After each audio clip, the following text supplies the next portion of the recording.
I'm generally not a woo-woo kind of person. If I don't get something, I want to unpack it, get the facts. But the ocean, it's a part of me. You could say it runs in my blood. My grandmother was a freediver, an ama. She helped me feel its rhythm and understand how one breath could last a lifetime.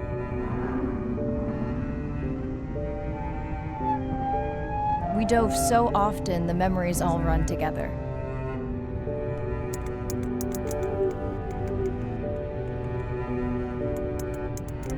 Except one.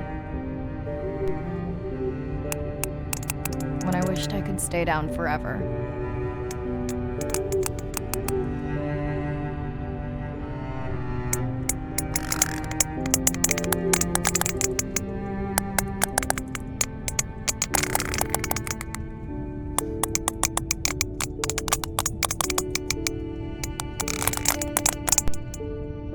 The ocean cast its spell on me that day. And its mystery still consumes me.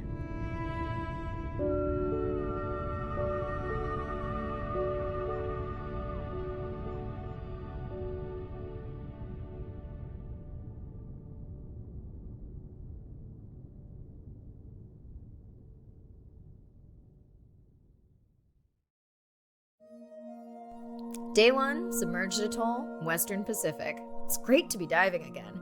I'm anxious to find our sperm whale family and look in on our mother-to-be. I'm also excited to test out Andre's new tech. Ocean X is expecting a huge audience for our first live stream, given how bad things were in this region a few years ago. No pressure though, ready to dive.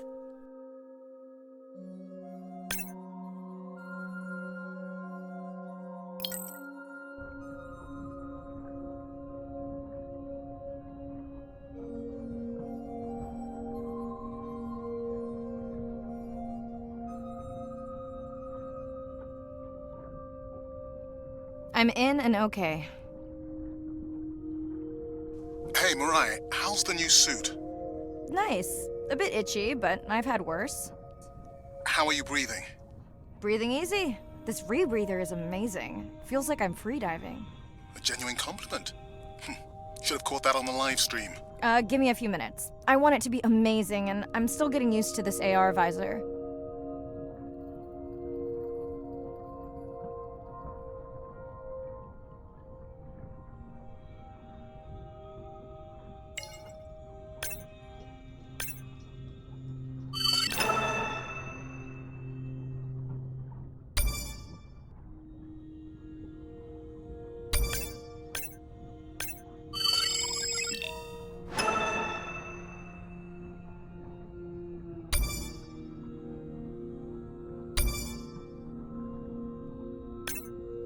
Done. How many scans before the AI is trained on a creature? It will vary. There are many factors that affect the confidence level of a match. So you don't know. Got it. Now point me to the buoy so I can try the hydrophones. I want to make sure all the tech is working before we stream. Irina, how you feeling? Haven't thrown up today. Well, it's still early. You gonna be okay with the live stream? I may let you do most of the talking. Once you reach the buoy, you can triangulate the sound of any animal. Clever. Thank you.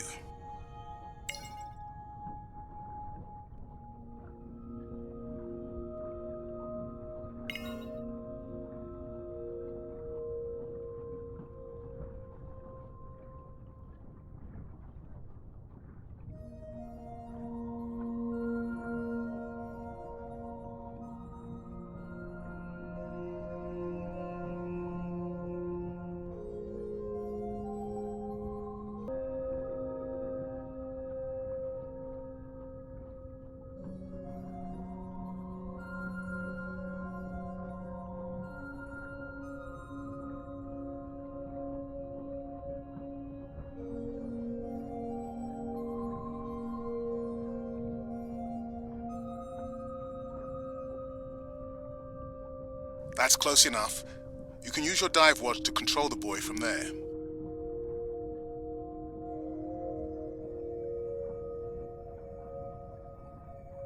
Refresh me on the controls? Move the targeting circle around. Each sound will get louder when you are close to locking in on an animal's location.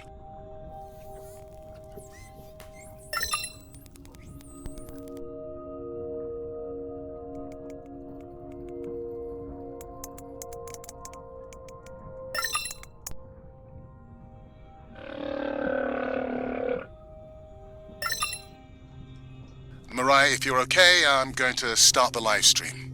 Let's roll. Welcome to the Ocean X livestream. I'm Dr. Mirai Soto, and I'll be your eyes and ears on this expedition. I'm joined today by two colleagues. Hello, I'm Andre. Hello, everyone.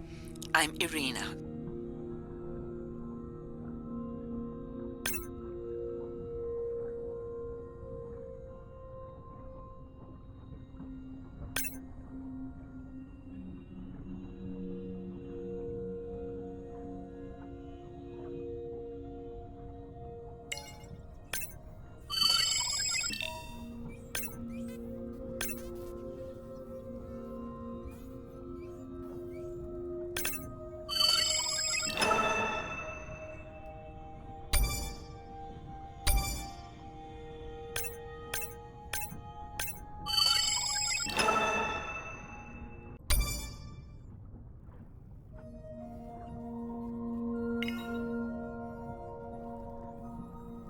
Don't get too jealous, folks, just 'cause I'm swimming with dolphins. My grandmother always warned me that although they're cute, they can also be pranksters, and today, also very noisy.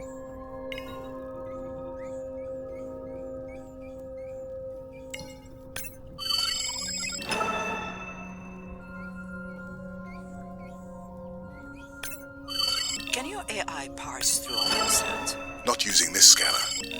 But I do have a new drone design that should be better at isolating the source of the sounds.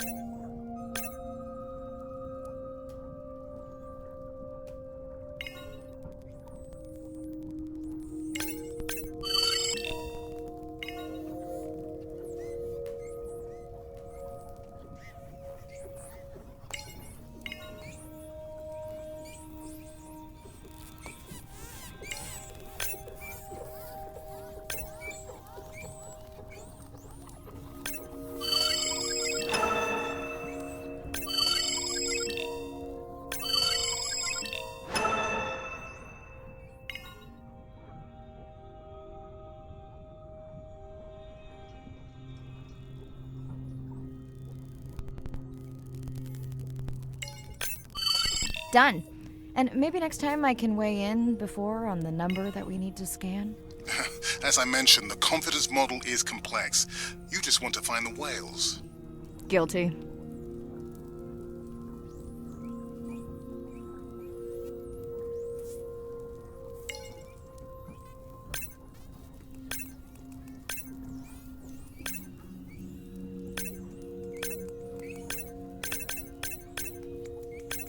That looks to be a sperm whale.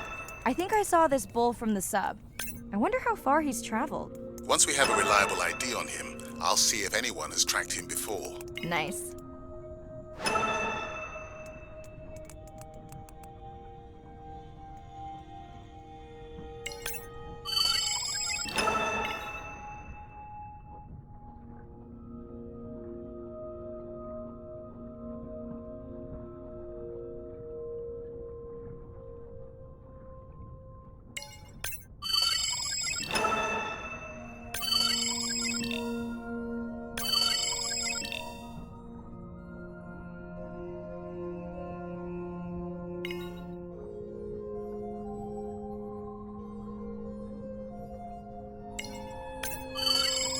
Looks like we've got our first singer. Fantastic.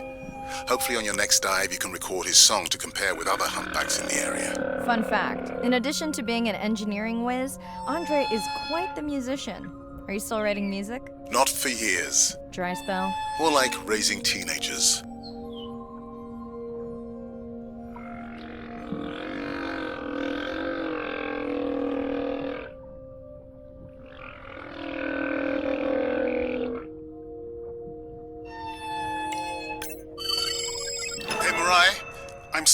alerts on the south buoy if you want to pull them down. Okay, let's see what mysteries this buoy unlocks.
What does that sound? Did I break something? I've deployed acoustic modems to transmit from other sensors. For those of you who have no idea what he's talking about, he means we use sound to transmit data, so we can have Wi-Fi in the ocean. Impressive. What kind of bandwidth do we get? Like 1990s dial-up.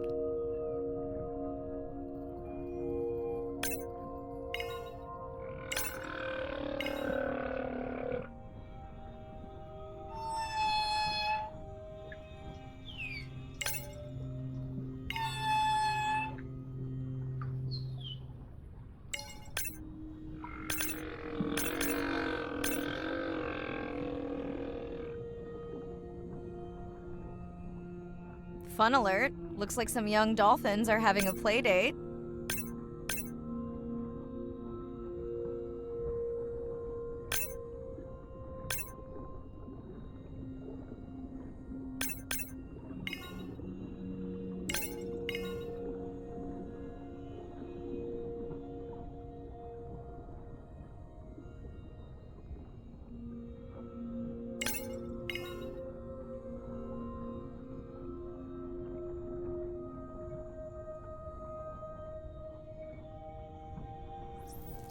Hey guys, can I take a turn?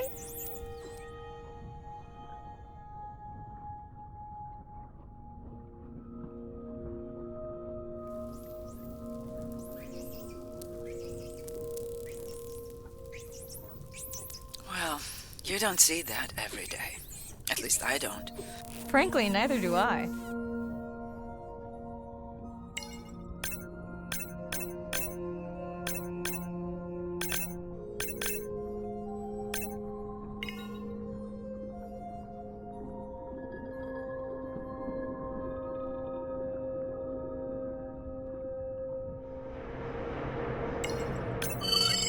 Ooh, company. Unbelievable. That sounds too close to be outside the research zone. One of the waypoints went down. Do you think that's related? Yeah, probably.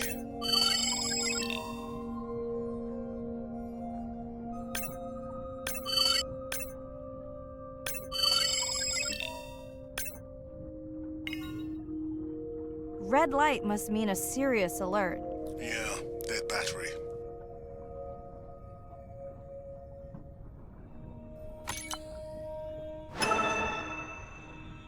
Whoa, octopus. I think it went in that cave. I'd like to go in that cave. Let's be real. There's no way I'm not squeezing through here to follow that octopus. We'll definitely want to practice diver rescue at some point. Well, maybe.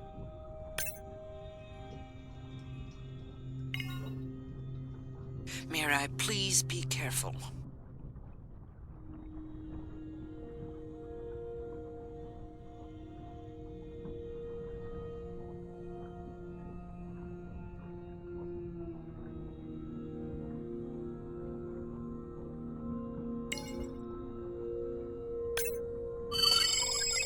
Hey there.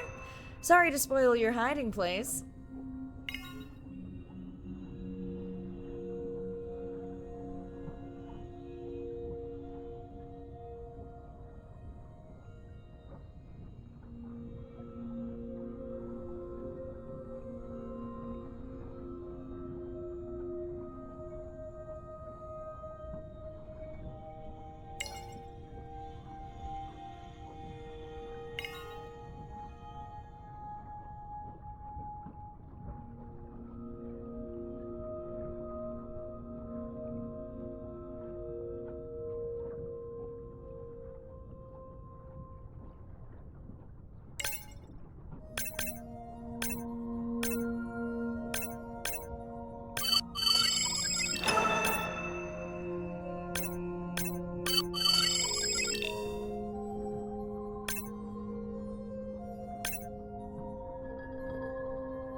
The biochemical emittance triggered this whole area.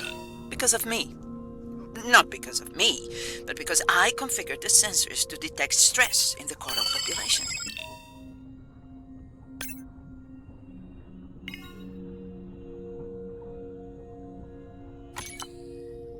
Okay, let's find out what's causing that stress.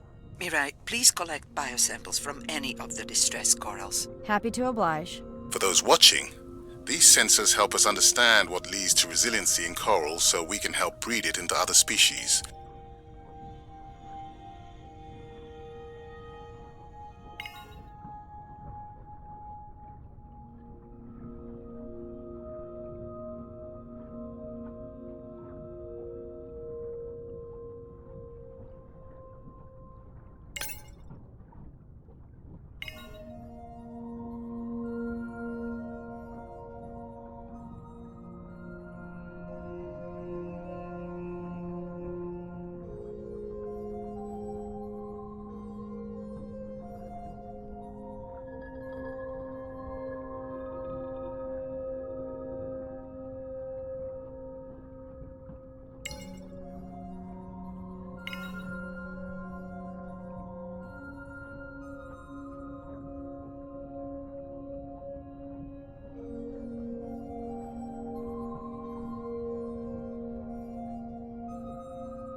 Done.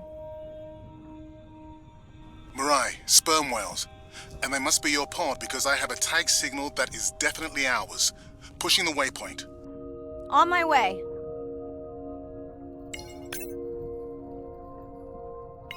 I'm hoping to reconnect with the sperm whale family, whom I have been tracking for years. I'm excited to check in on our mother-to-be.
Mirai clearly has a fondness for these creatures. She's fallen silent. Right. Let me finish scanning them all. I still don't see our pregnant mother.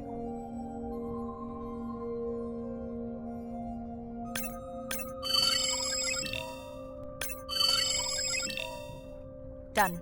Good. Everything all right? I am now. Look.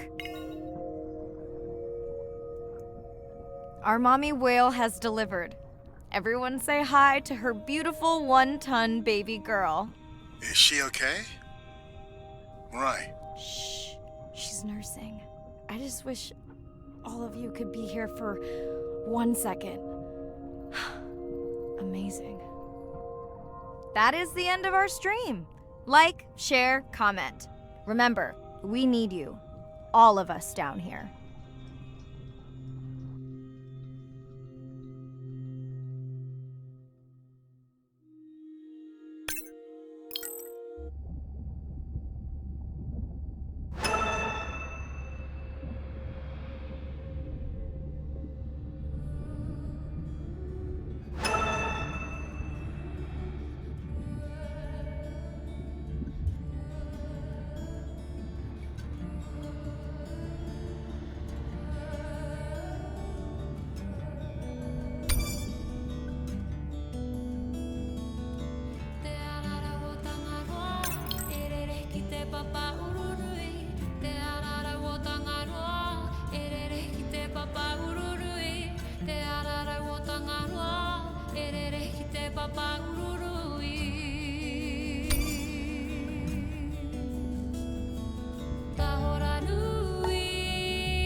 Hello, Mariah.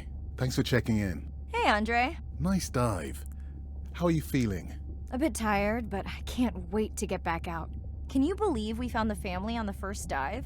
And they have a new baby girl. I know. Well done. Feeling settled in the sub. Has everything tested out?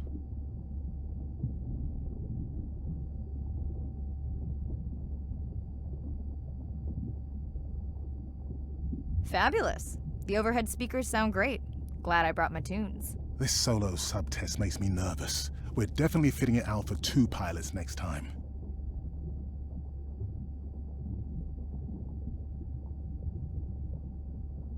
Are you volunteering? Well, not if you're choosing the playlist. Snob.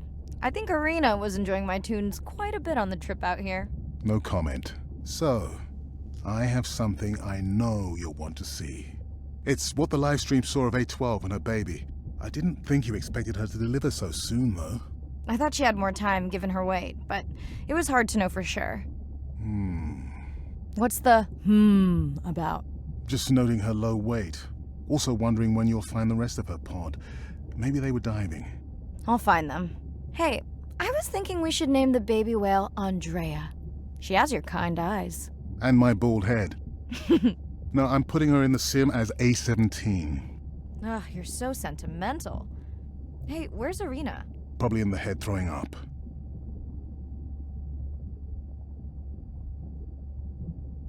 Seriously? No, seriously, what's she working on? She's reading a brief about that deep-sea mining impact study. Okay, I definitely don't have time to get into that with you. I gotta call my sister. No problem. Send Ren my best. I will.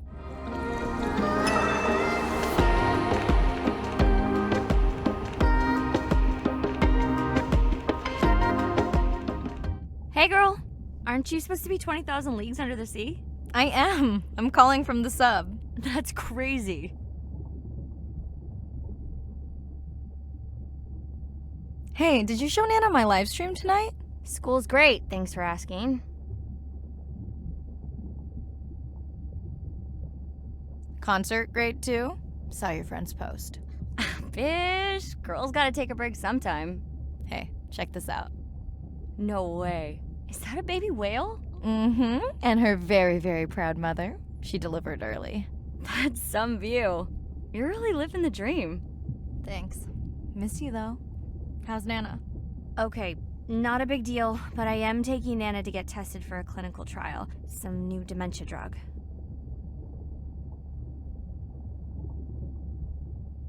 Well, thank you for stepping up to help Nana. It's not a big deal. You would tell me if it was, right? Yeah.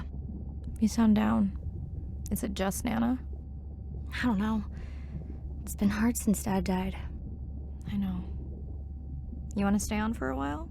We can watch the baby whale together. No, I should go.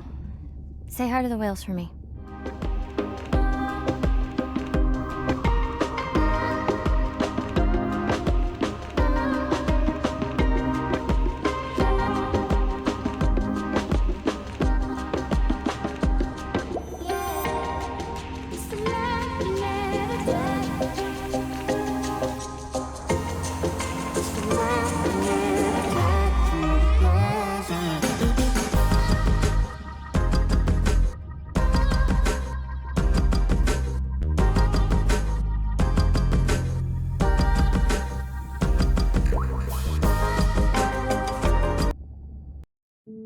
Day 2, back to the atoll at sunset.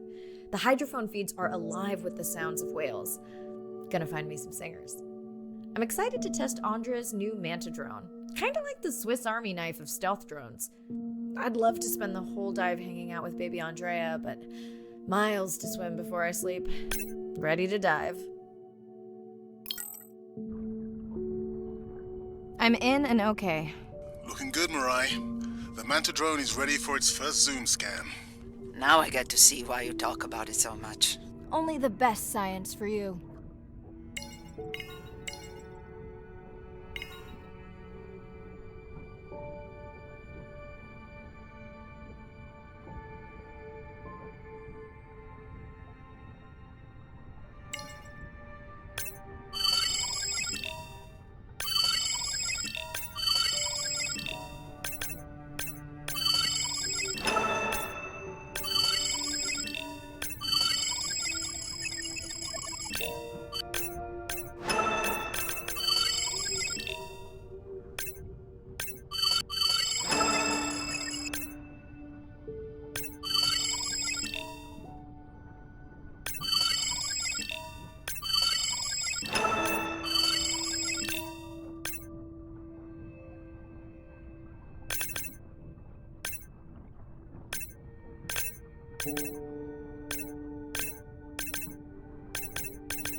Buoy ahead. Bet we'll find some whale vocalizations. Well, I'm not taking that bet. You always find whales. You'd find them in your bathtub. What kind of bathroom do you think I have?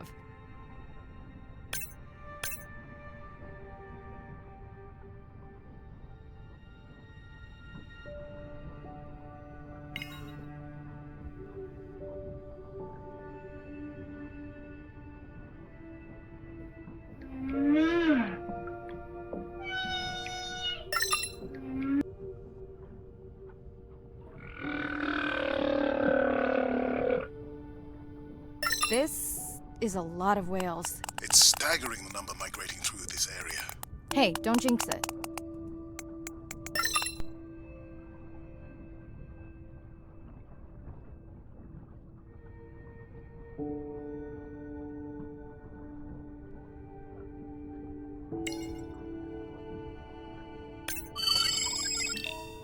It's our sperm whale family again.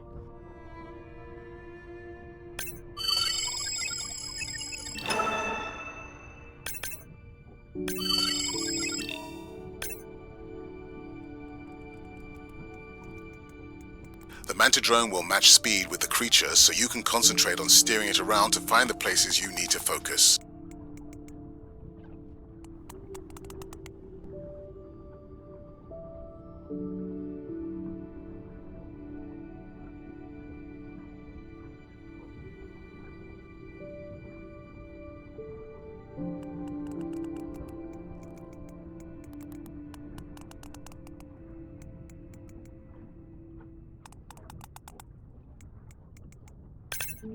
All right, baby.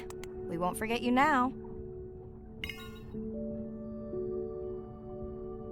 Andre, can the Zoom scan tell how old the baby is? Not with any certainty. Why? Just wondering if she's old enough to hunt by herself.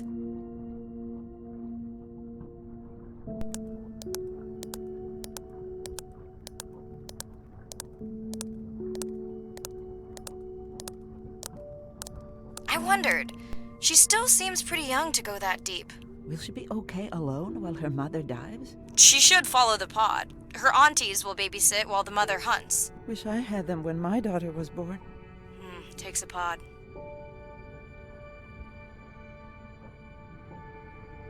Mirai, why is the baby girl so important to your study? I'm hoping to follow the baby for years to learn from her as she learns from her family, and hopefully to watch her eventually become a mother herself.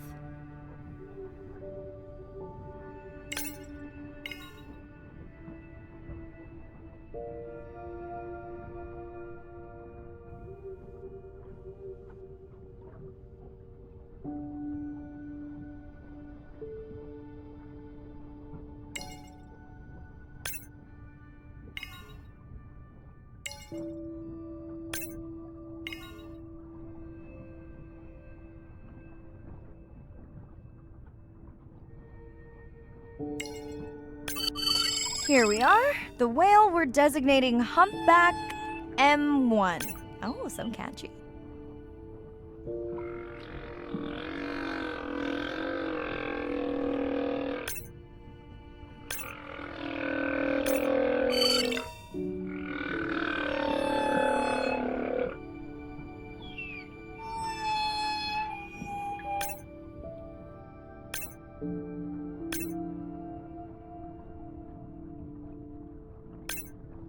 How will you know it's M1 when you see it again? Each humpback's fluke is unique. So M1 it is. Andre Software is helping me understand the structure of their songs so we can try singing back. More like playing back. I'll synthesize a song that mirrors one from another region to see how these whales react. Because Andre doesn't like my singing. It's more the songs you sing, actually.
Approaching Humpback M2.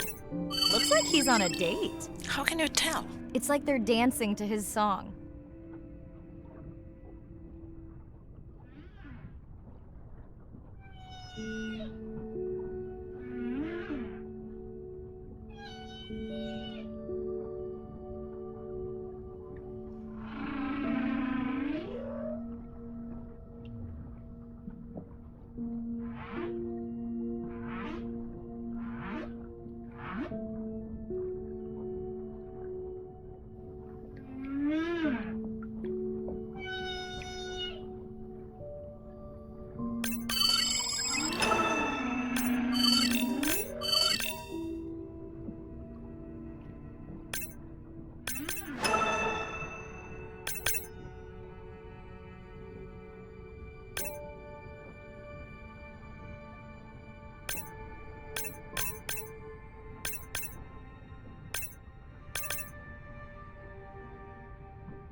What do you think, Andre? Do you think he can make it as a solo artist?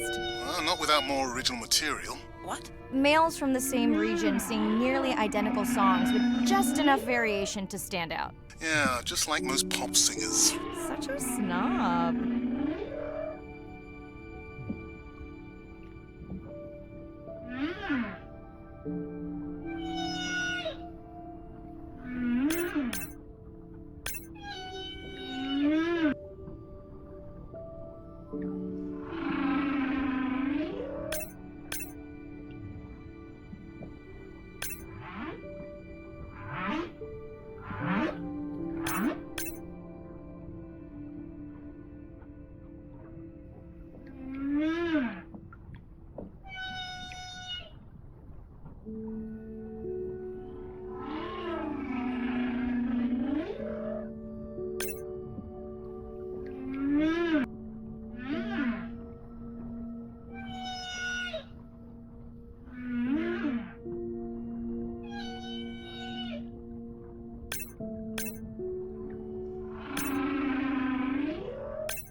Let's hope the Whalapalooza continues. Wonder if they charge admission. Don't worry, whatever it is, you can take it from my budget. Someone's feeling better today.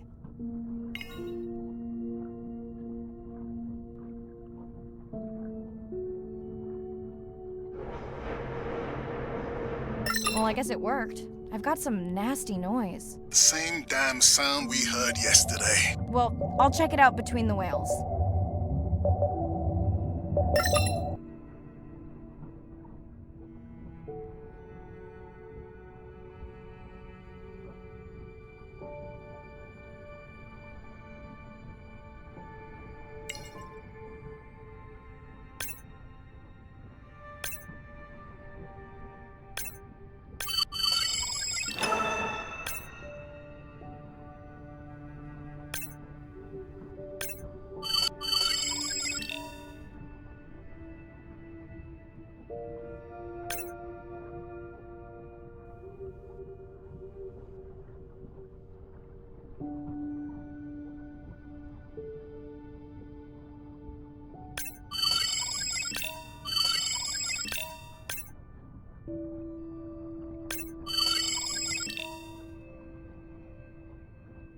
Looks like another area sensor. Okay, Mirai. Can you use the micro-tags to mark the starfish for collection? Are you testing your collector drone? It's not a test. Irina needs us to collect a few for study. They are incredibly resilient.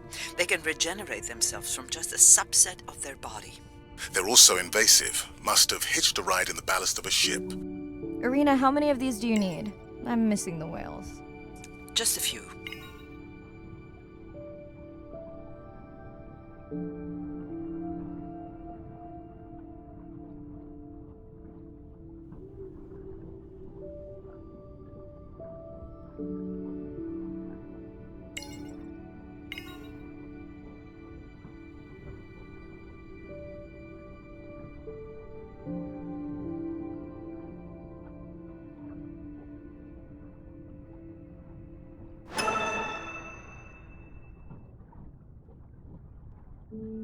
Okay, micro tags deployed. Thanks, Mirai. That's plenty.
Are you sure this is where you track that noise?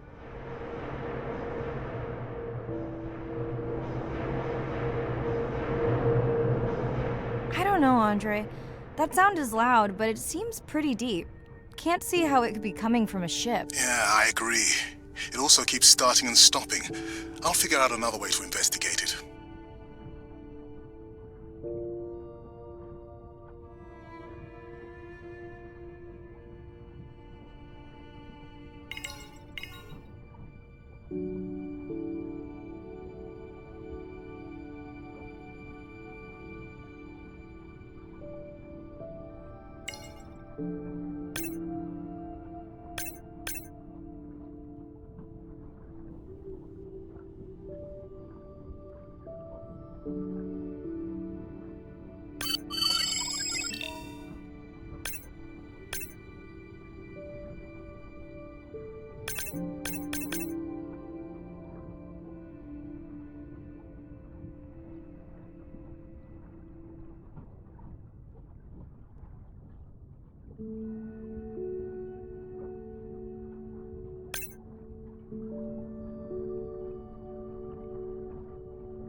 Andre, what was that other nasty noise? It was definitely digital. Low power alarm. You need to pick up a sensor for servicing. It never occurred to you that a nice ringtone would be far less annoying?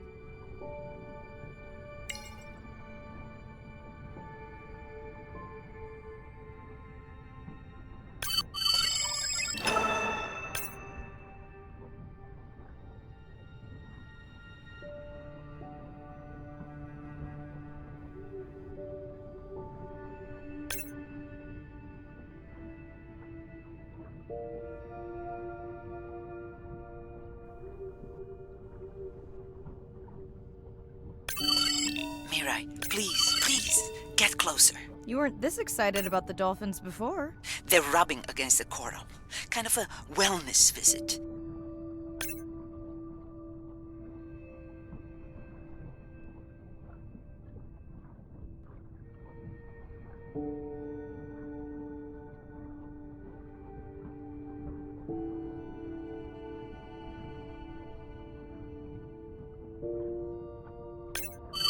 I have colleagues that are studying the antimicrobial properties of these coral.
Andre, those reef sharks like your ringtone.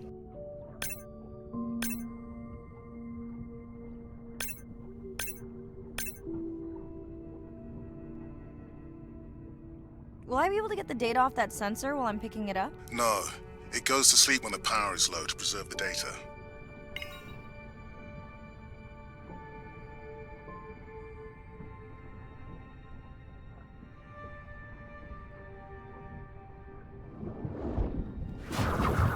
Whoa! Did you see that? A shame that wasn't on the live stream. Have you seen one do that before? Never! I'm picking up a tag from the sperm whale pod, pushing the waypoint now. On my way.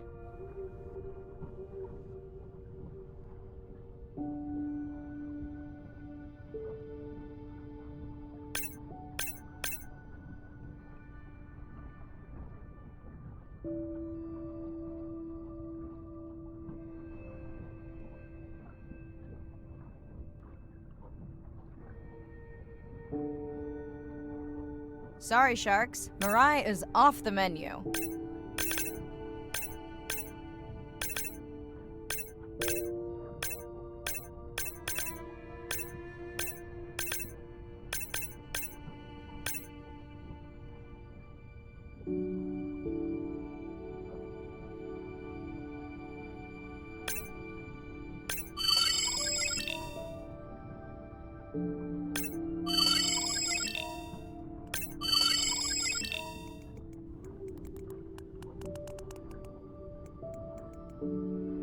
The baby's back with the rest of the pod. What's it doing? Nuzzling, probably calling for its mama.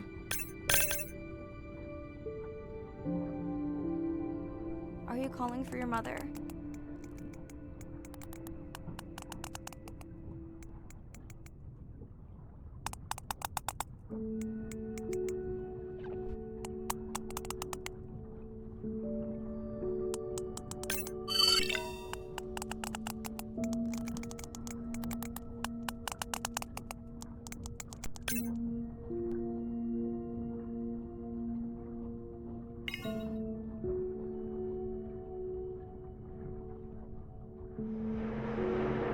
You've got to be kidding me. Yeah, I hear it!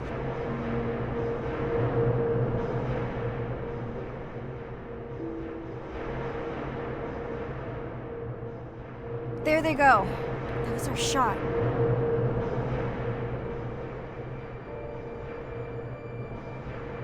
Can you send the sub to pick me up? I'm done for now.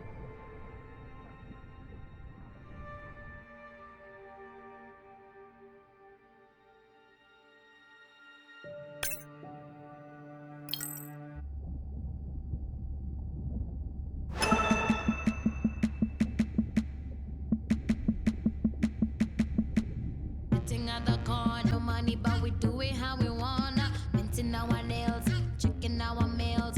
All them pretty boys wanna have us, but they fail. Im tango, yeah, leom tango, yeah, side to go. Hey, it's Ren. Leave a message at the beep. Is there actually a beep? Hey, Ren, why's your phone off? You said this was a good time to call. Ignore that. Someone was messing with my whales today. I was just hoping I could vent to you a little.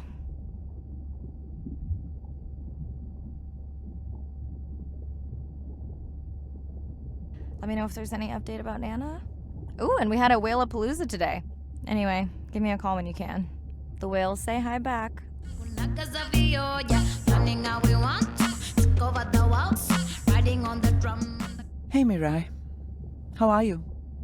Doing all right. How are you feeling? Any better? A bit. I might finally be getting my sea legs. Next step, diving. One step at a time, Mirai. Okay, but I promise you, it'll change your life. Is Andre with you? No, just me. Andre's analyzing some sound files in the other lab. I think I may have upset him.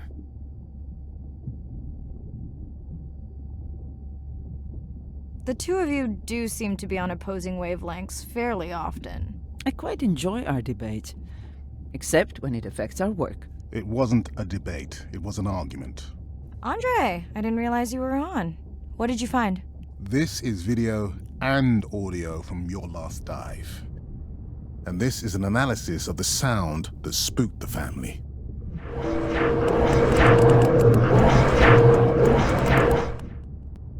And this sound is from the Canadian marine acoustic scientist. I think the findings are pretty clear.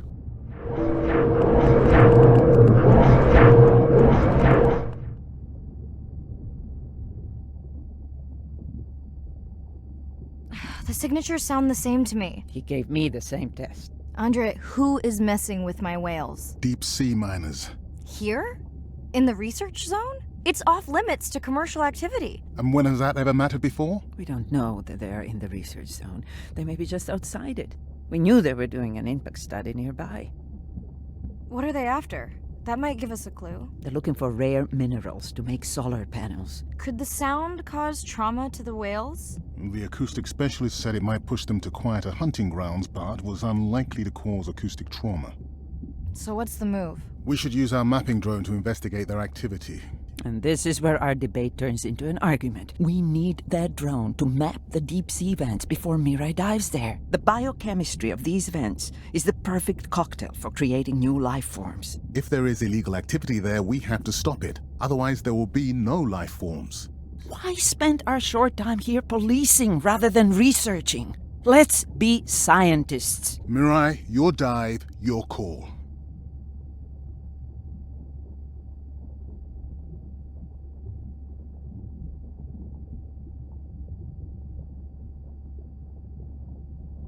Report the sound and map the vents. They better not mess with my whales again. While the box goes boom, shake it down like that. Wait till you simmer. Hey, Mirai. Sorry I missed you. Misplaced my phone. Whale-a-palooza? Is that a real thing? Tell whomever annoyed you I'm coming for them. Hey, nobody messes with our whales. Does your submarine have sonar? Maybe you can find the bad guys with that. No word on Nana's thing yet. Miss you. Shake it down like that. Wait till you simmer. If you really know it and you really wanna show it, be the way to go. Go and grab somebody, move your body, show somebody, be the way to go. On this I know, all this I know, all this I know. Day 5. Open ocean, east of the atoll. I'm ready to play back a coda sound to Andrea to see her response. I'm definitely worried that the family has gotten smaller. Not sure if they were just spooked by that sound or if something else is going on. Staying hopeful. Ready to dive.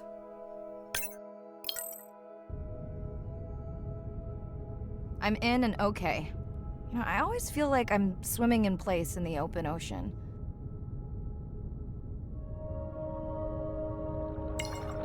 Think the Explorer drones will flag me as biodiverse? You're not what they're looking for. That's what everyone says.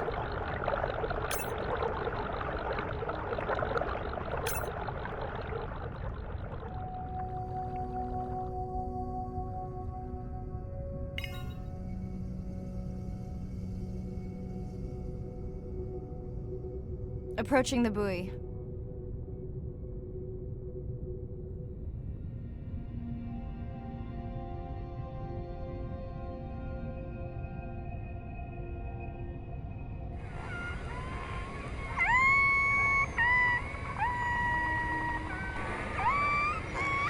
Hey, a newcomer.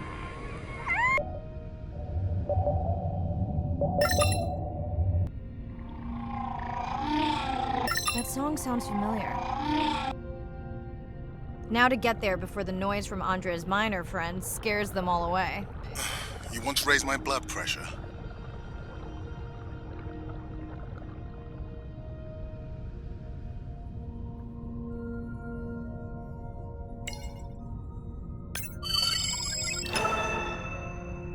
I was not expecting to find orcas here. They don't look like killers. Top of the food chain, just like us. Minus the urge to destroy ourselves.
Has anyone been tracking them? I'm still waiting to see if there's a match.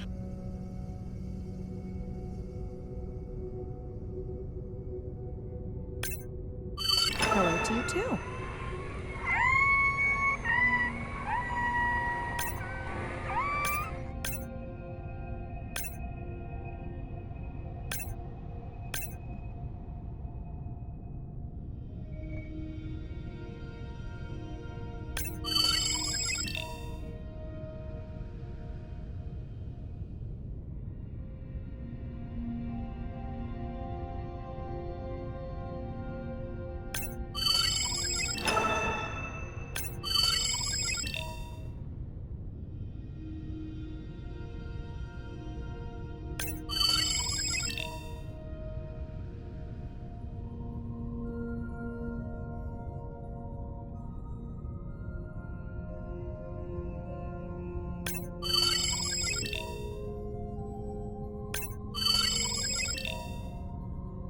Andre, are you seeing this? Is that a leatherback turtle? I didn't think there were any left here. What happened? Egg poaching, and the nesting beaches got too warm.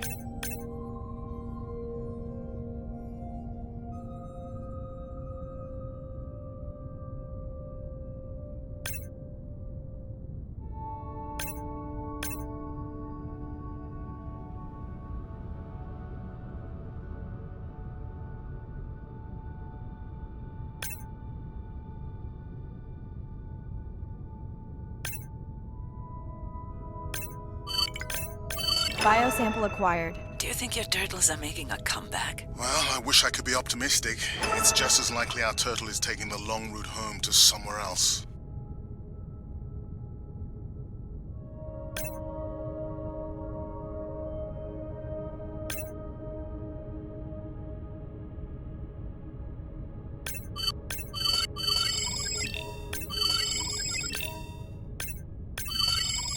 Okay, group survey. New or a repeat?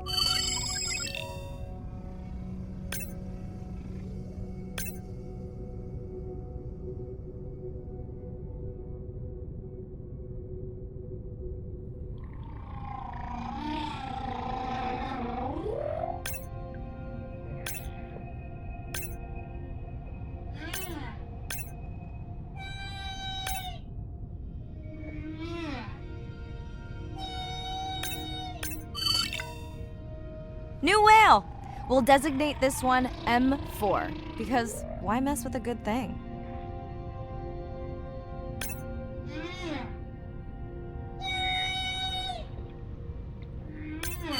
So glad to hear you. Those noisy neighbors silenced enough of your friends. The sounds don't sound like the prior songs. These are more social sounds.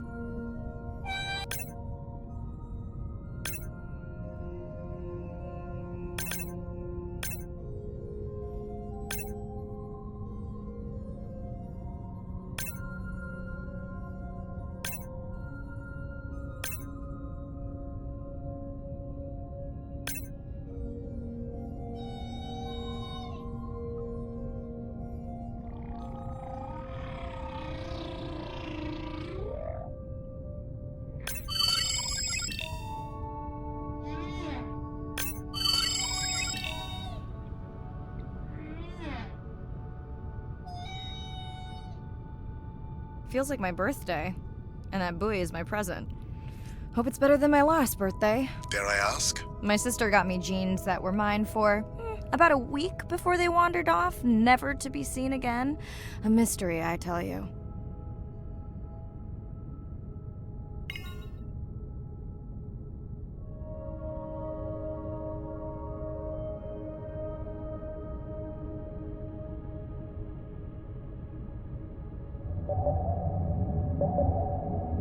Did you not charge any of these batteries before you put the sensor in? It's not a battery alarm, it's the drone.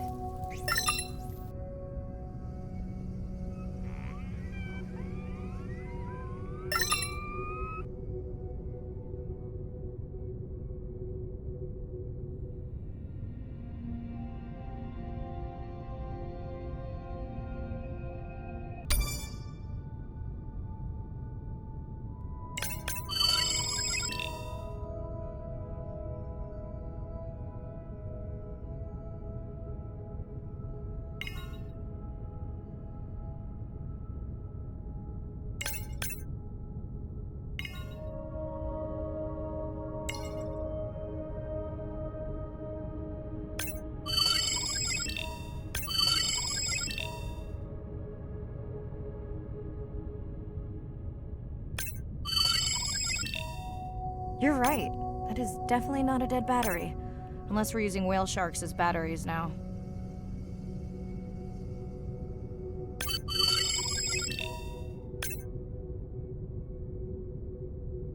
There's already a tag on it. Then scan the tag. Sure, like that was obvious.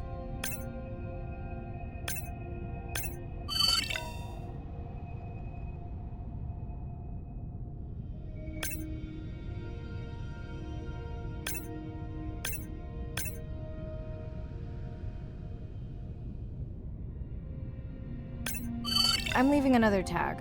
Much better than a dead battery.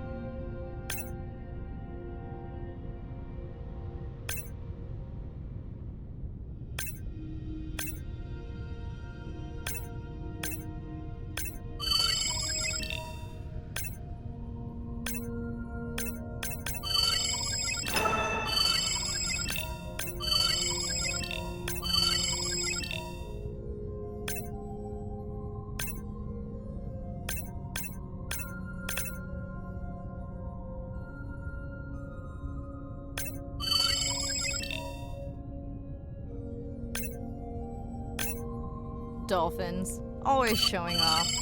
Hey, Andre, can you make your manta drone do synchronized swimming? Guess we'll see.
Let's log you in.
Hello! I just met your friends.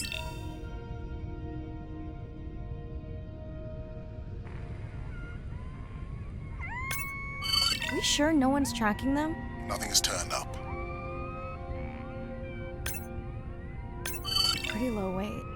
Irina, do you think this one could be sick? I'm honored you believe I could tell from this distance that my knowledge of disease extends to all species. Fair enough.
Didn't you pick this dive location because you tracked the baby's pod out here? I said they were heading in this direction.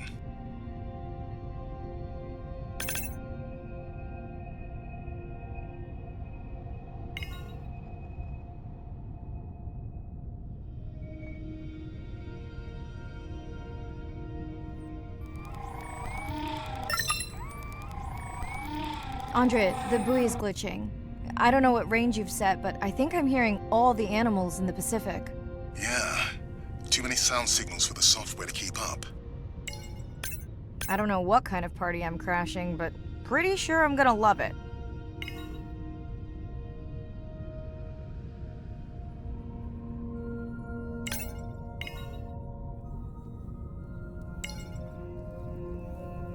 What is happening? It's a bait ball. Humpbacks? Orcas? Very unusual, but everyone's gotta eat. Are you safe down here? I'll try not to be mistaken for a fish.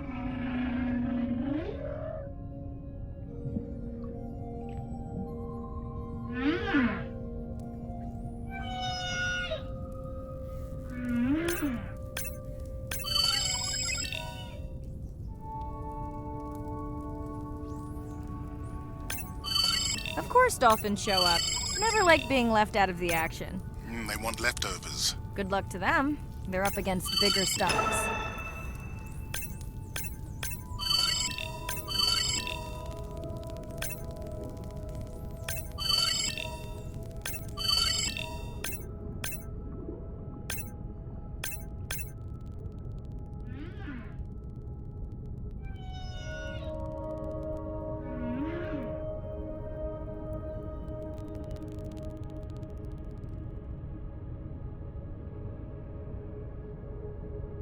Here they are!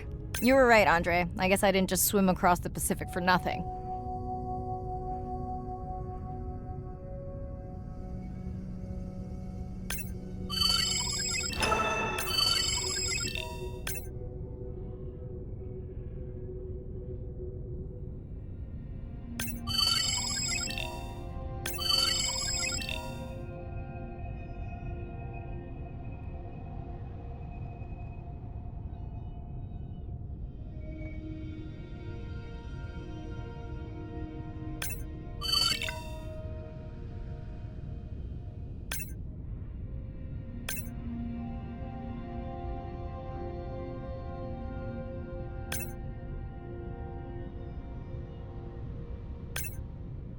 Are there fewer than before in this pod?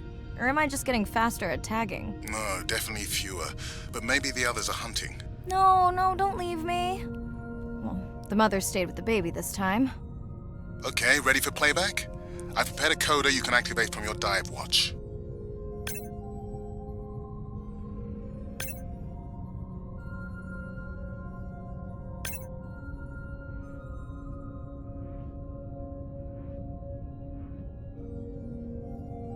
Okay, first attempt to speak whale. Hopefully I won't offend her.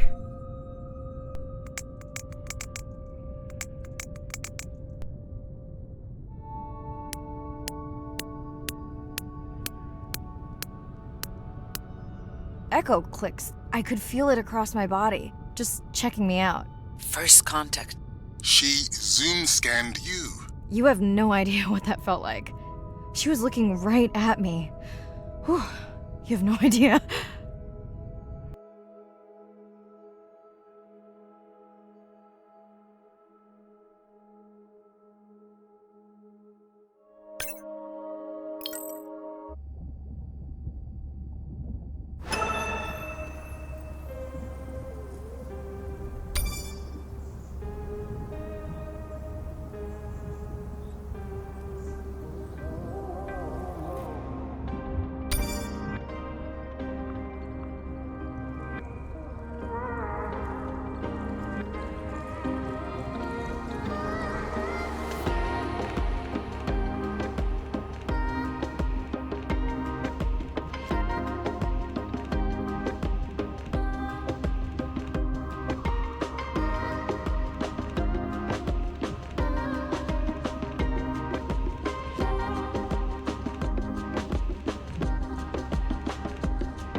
I'm afraid I have bad news.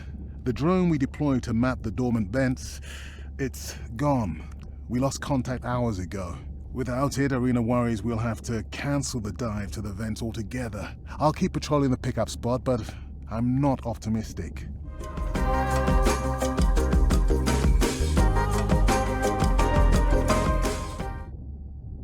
Hey, Mirai. I assume you've heard that Andrea lost the drone.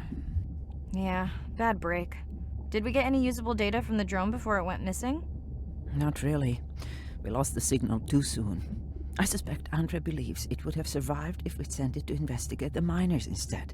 It's crazy that we only have one mapping drone. If this were a space mission, we would probably have 100. You sound a little frustrated. Is that with Andre or the drone situation? Both. Yeah, his passion can sometimes be overwhelming. I just wish he wasn't so cold with me, just because I turned my prior research into a successful biotech business. Not every company is evil.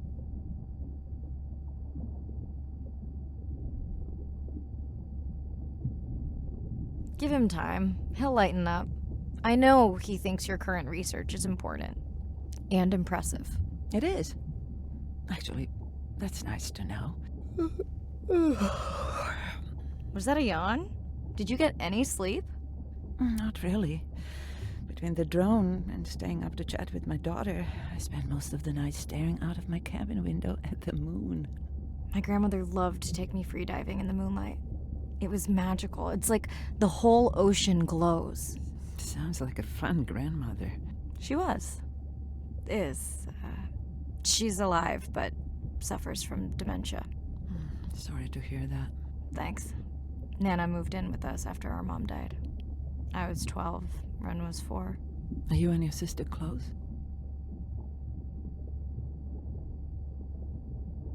Definitely. Yeah, most of the time.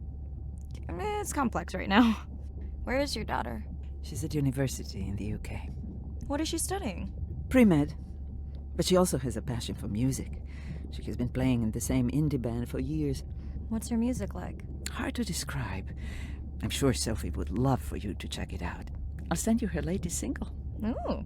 Isn't your sister also at university? My sister, took a break for a few years, but she's back now. There's a story there. Not my business. It's just hard sometimes for me not to want to take the wheel when I see her swerving. Does she want your help? I don't think she wants her stuff to get in the way of my success. You sound like me talking about my daughter. Yeah, complex. People are messy. That's why I study whales. Speaking of which, I better get prepped for our next dive. Yeah. Catch you later. Yes, of course.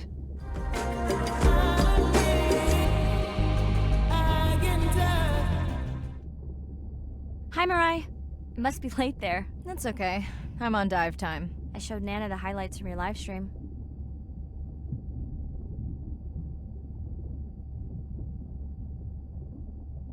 Yeah?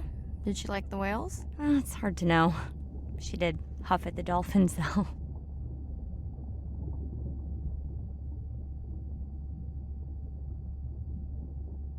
I hoped that would get a reaction. Not sure it was a good one.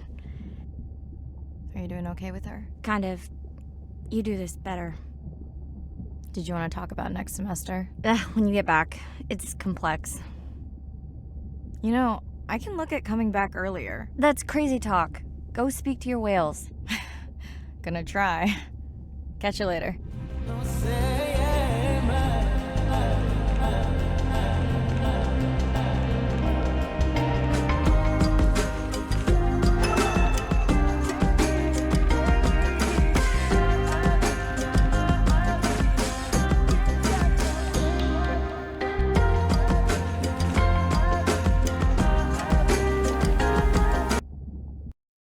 Day 7. About to enter the Twilight Zone. I'm following Andrea's family down to the seamounts where I hope to observe them hunting. Irina has been testing our samples and is worried about a harmful algal bloom being somewhere nearby, so I am to keep an eye out for that. Check. I'm also keeping an eye out for more turtles. I know they're out there, ready to dive. I'm in and okay. And we're streaming. Hello, everyone. Welcome, or welcome back. I'm diving near a seamount region, also known as the Twilight Zone, because it is just beyond reach of the sun. And we'll be taking some questions live, so be nice. We'll also be testing a playback system to interact with whales.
Want to hear something cool?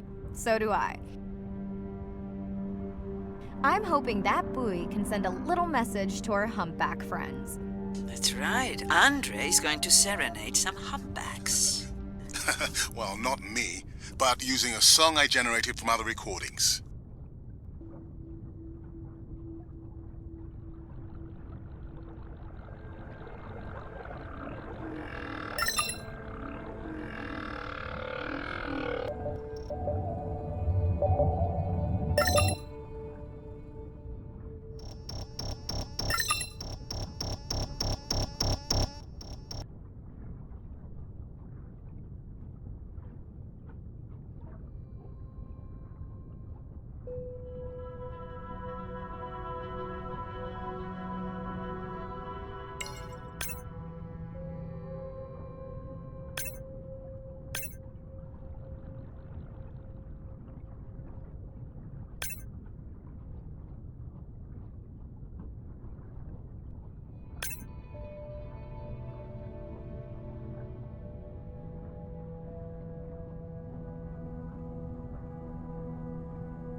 Another leatherback turtle, Andre.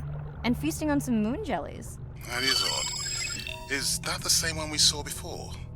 It looks bigger, but let me zoom scan it to be sure.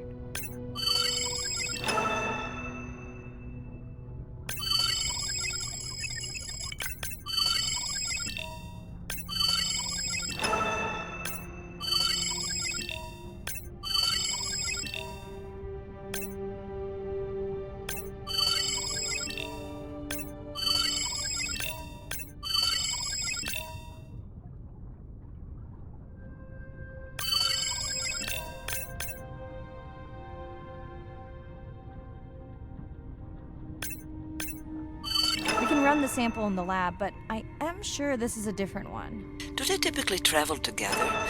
And wouldn't it be surprising to find two this far off course? Yes, it would be. And yet, here they are. Welcome back, turtles. Enjoy your beautiful moon jellies.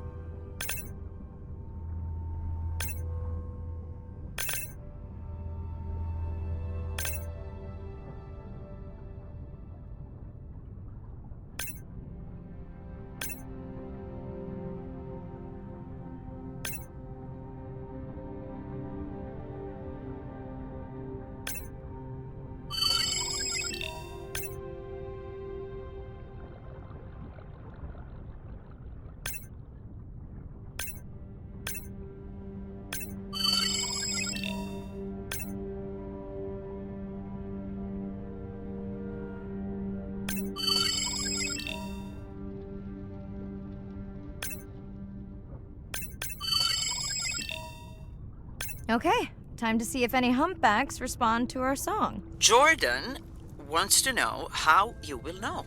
Great question. If we have recorded him before, we'll see if the influence of our song affected his. Scientists believe whales from one region can influence the song of whales from another when they mix.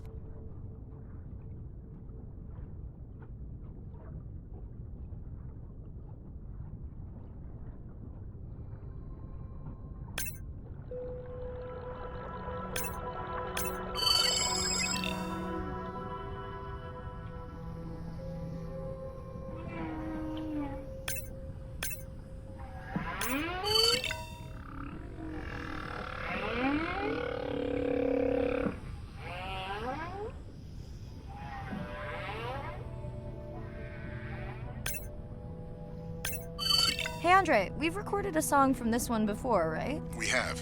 How quickly can you compare his two songs? Well, I need to wait for his song to complete at least one full cycle. And how long is that? 20 minutes, maybe more.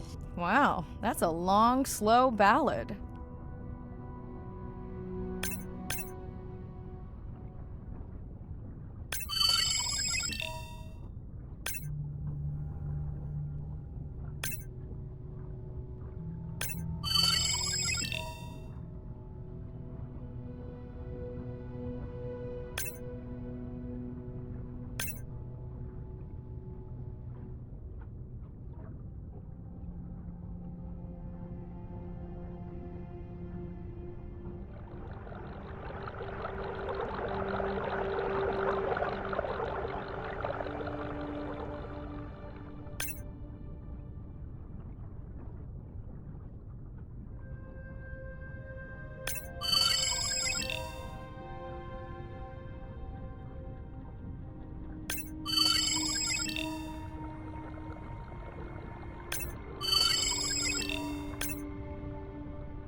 Dana, squid.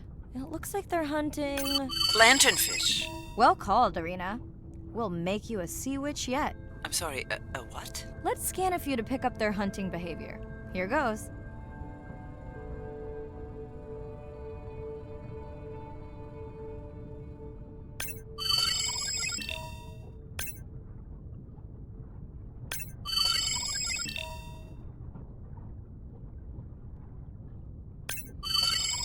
Scott from Denver wants to know if they eat each other. Some do. I think this one was upset he missed out on his prey.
Great. I've been waiting for this.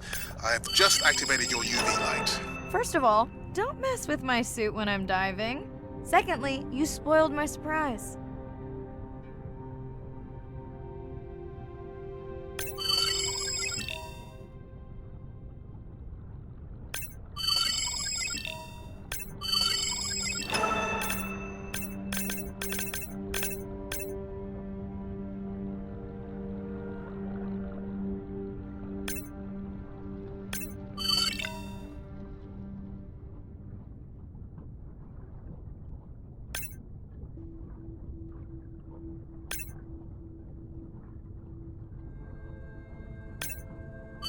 Swell sharks have developed biofluorescence to communicate with each other.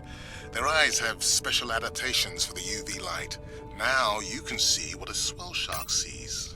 That's what I'm talking about.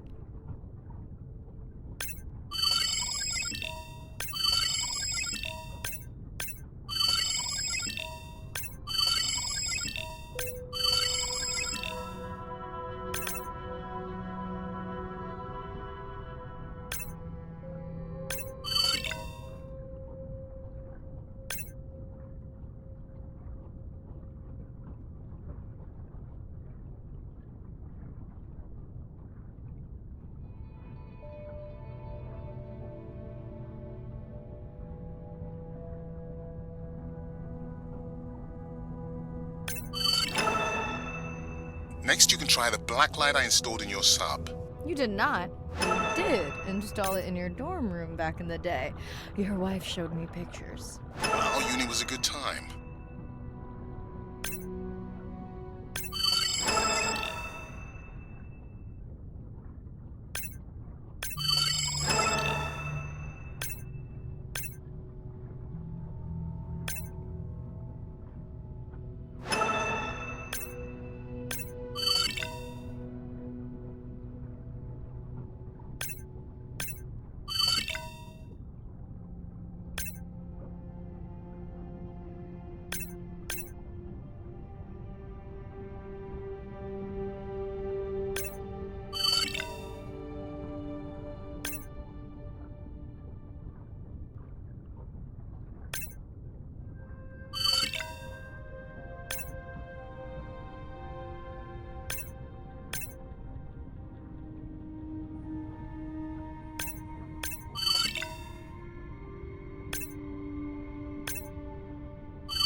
looking for here? Oh, one of our sperm whale tags must have fallen off. Andre, you really need better glue for these. I don't use glue. I've tracked down the tag. It's in a cave. I wonder how it got in here.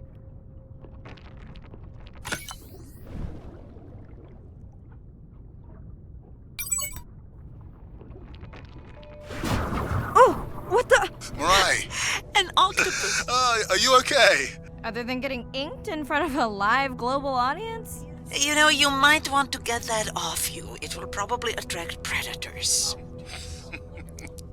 Oh, wonderful.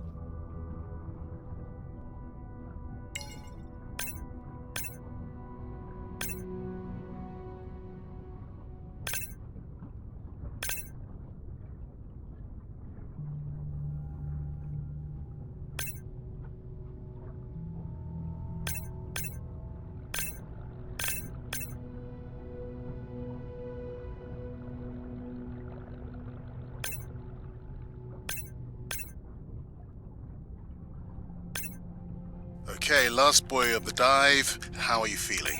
Chances of suit holding out until the end of the dive? Good. Hope of seeing if our humpback song had any effect, well... You know this, but for the viewers, science is not magic, it takes patience. I'd like to believe in a little magic.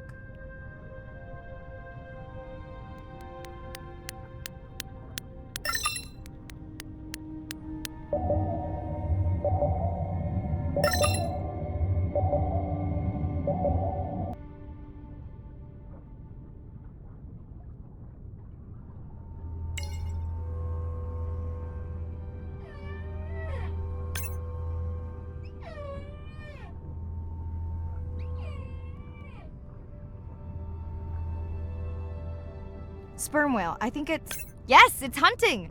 First time we'll be able to document it with Andre's technology.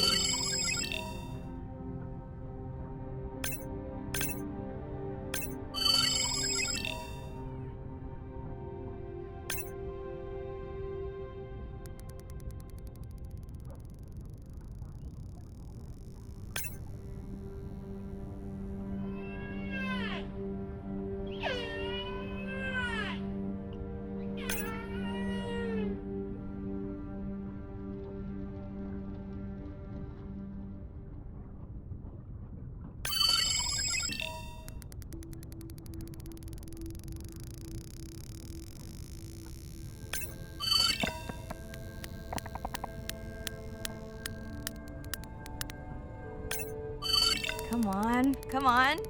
And then the buzz. I got it! Raj from Mumbai wants to know, what's the buzz? I think he was making a joke. Got it. But what is the buzz? How is it used? We're not entirely sure, but definitely associated with being close to prey. This is just the warm-up. The real fun will come in the deep.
Andre!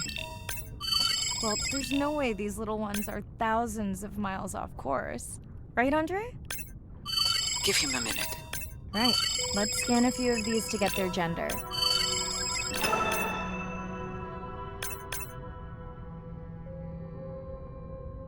There's a tiny tag here.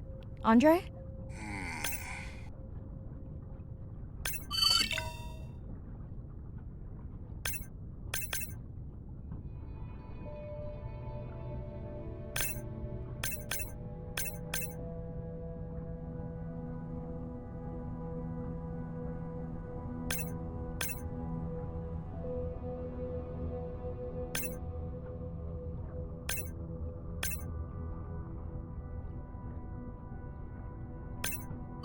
Chen from Shanghai wants to know why you care about their gender. Well, their sex is determined by the temperature of their nests. Warming beaches wiped out the turtles in this region. Believe in a little magic now, Andre? I may just start, but let me check on that tag first.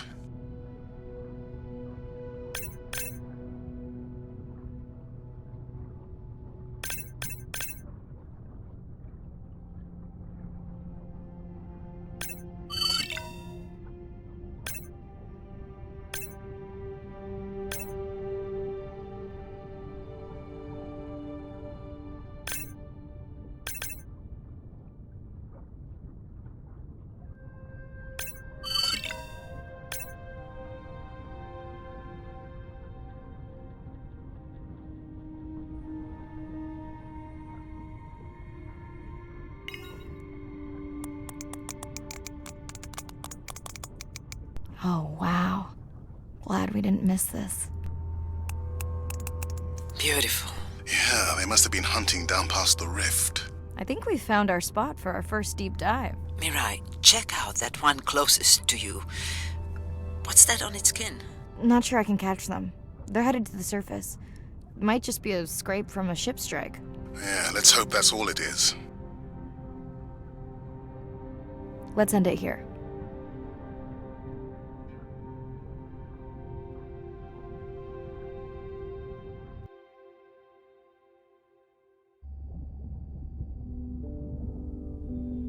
I know it seems like Andre worries about everything.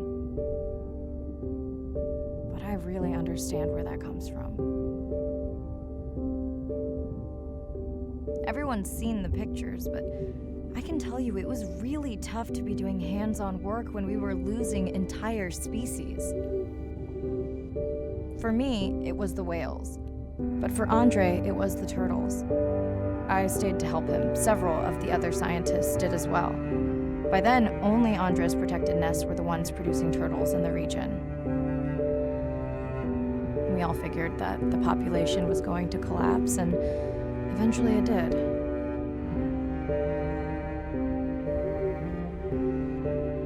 But seeing this large man spend day after day carrying tiny turtles from the nest to the water, it inspired us to stay.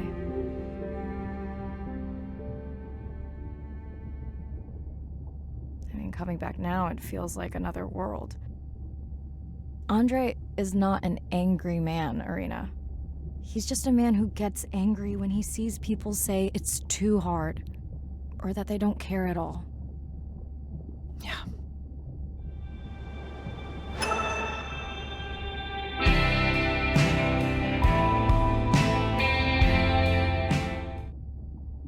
Hi, Mirai. Sorry to miss the post-dive brief. I've been listening to our humpback recordings for hours and got myself in a kind of funk. Actually, I started listening to the humpbacks and then switched to Miles Davis. Anyway, I don't see any clear sign that our playback influenced any of the other whales yet, but I just know we're on the right track. I'm sorry to be in such a mood. Don't know what to make of those turtles or what's going on with our sperm whale family. Right. Catch you in a bit.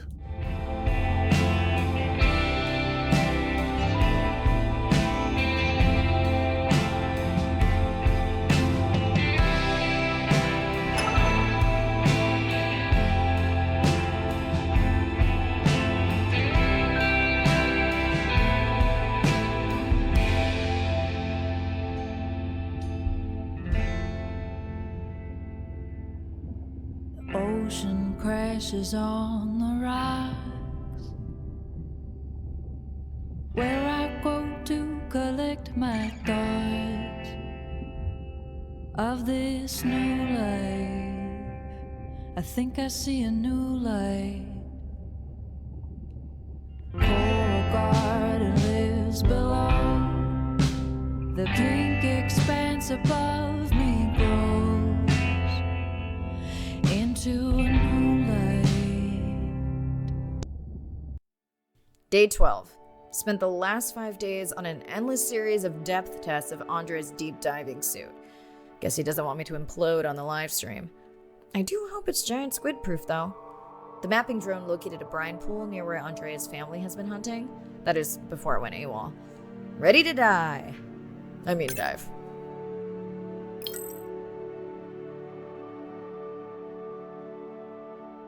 I'm in and okay. You sure I can't talk you into another test dive at this depth before we stream? Enough test dives. It's not like I'm doing a spacewalk. Well, with this suit, you probably could. Are we gonna talk about suit crush depth again? I think we can probably roll. Starting the live stream. Welcome back, ocean friends. Tonight, I am deep. Midnight zone, no light from the surface deep. Tonight, we're using Andre's lure drone to mimic the Atolla jellyfish to lure large predators like the giant squid. It's certainly not all my tech. I'm building on years of prior research.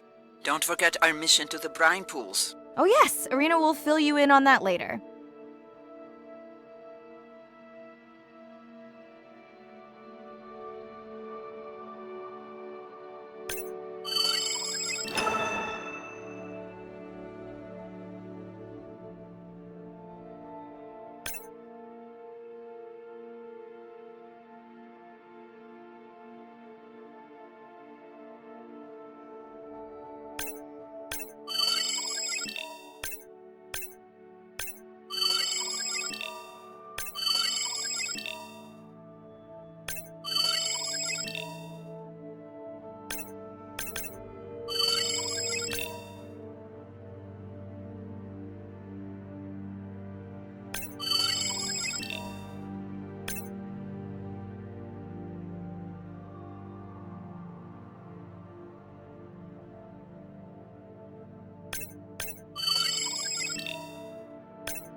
Okay, Andre, how do I find the lure drone? Look for blinking red lights in the water column.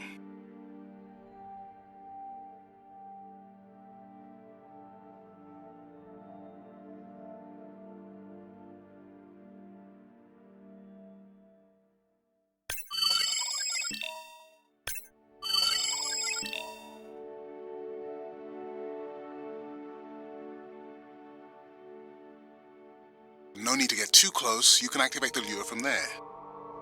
Andre, have you done this before? I haven't, but others have. How long until we can expect the lure to attract a predator? It's hard to say. It's a big ocean. But if you lose patience, I would find some real Atolla jellyfish. I have a feedback system set up to improve the lure as you scan them. Of course you do. For those watching, we will be scanning these Atolla jellyfish to make sure Andre's lure matches the real thing. It does, but it can always be refined. Not much confidence in humanity, but plenty in himself.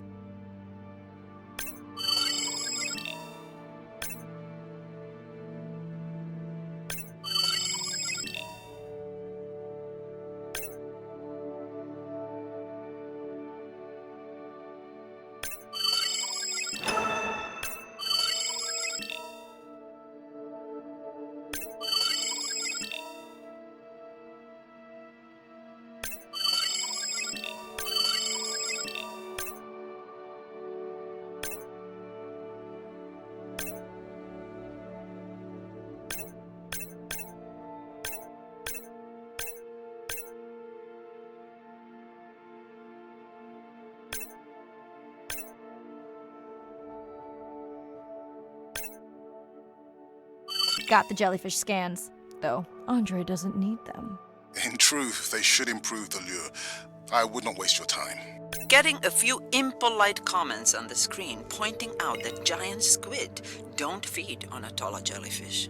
They're right. Actually, the Atolla puts on this light show when under attack, in order to lure creatures big enough to eat their attacker. Might have some useful human applications. I think we need more Atolla scans to approve the lure.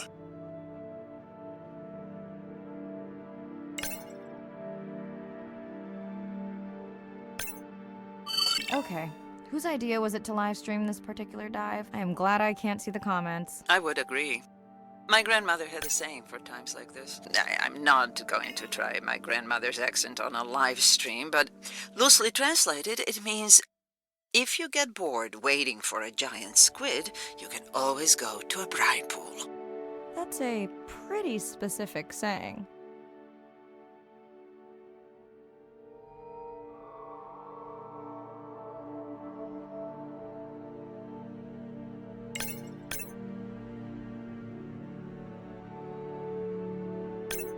I noticed that these atollas were already making their blue alarm before you swam close. Most likely a sign that they have detected predators in the region that threaten them.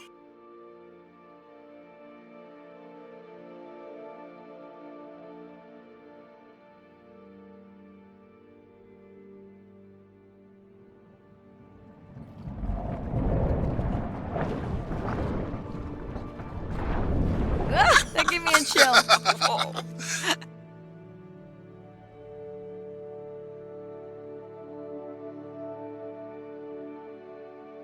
I know how much you enjoyed that, but do you mind if we check out the brine pool before we check on our whale cam? If you insist. You got what you wanted. This is my giant squid. Is that another one of your grandmother's sayings? No, but she often used this one. Hurry up and collect my specimens for me. What an expressive language. It's no giant squid, but I promise you, you won't have to wait to find it.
At long last, welcome to the brine pool.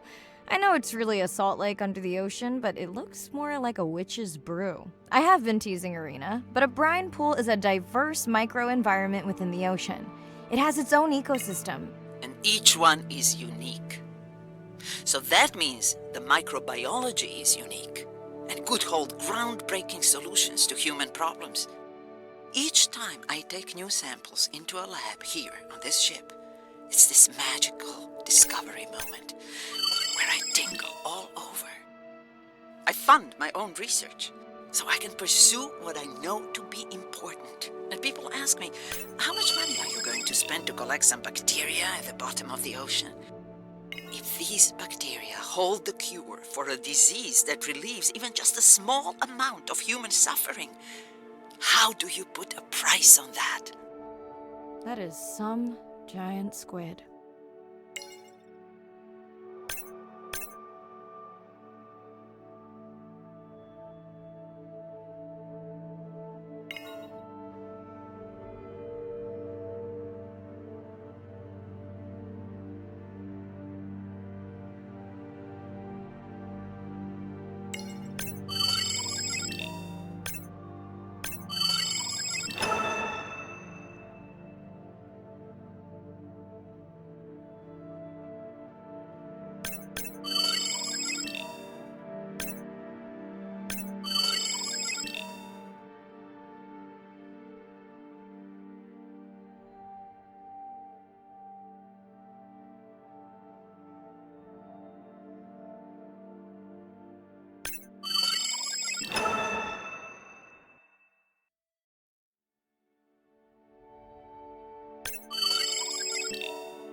Pushing your waypoint.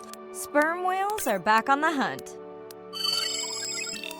Look for the drones. They will seek out the sound of the sperm whales and then idle nearby. We hope that today, Andrea's tech will make it possible to document how a sperm whale hunts the giant squid.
Let's go tag some sperm whales so we can eavesdrop on their hunting. One of our viewers wants to know if there is a problem with the link, since the waypoints keep appearing and disappearing. No problem. The drones are in stealth mode, so they will only track the whales by sound. I better swim fast.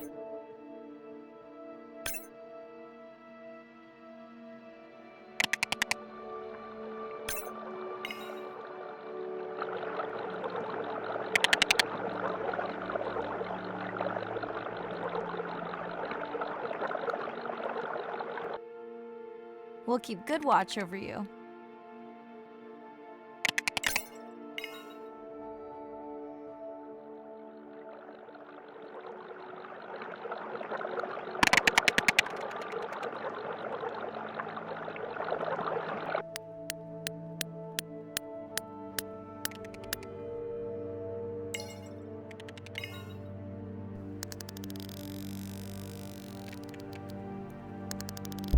Whoa!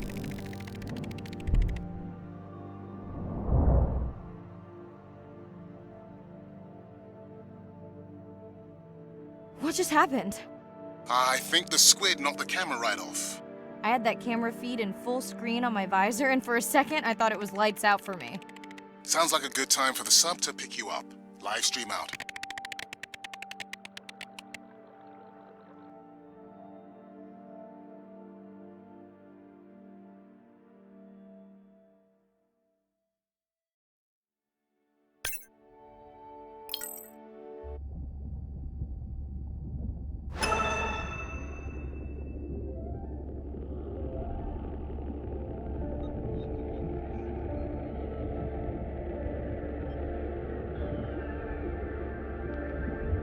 Baby, stay with me.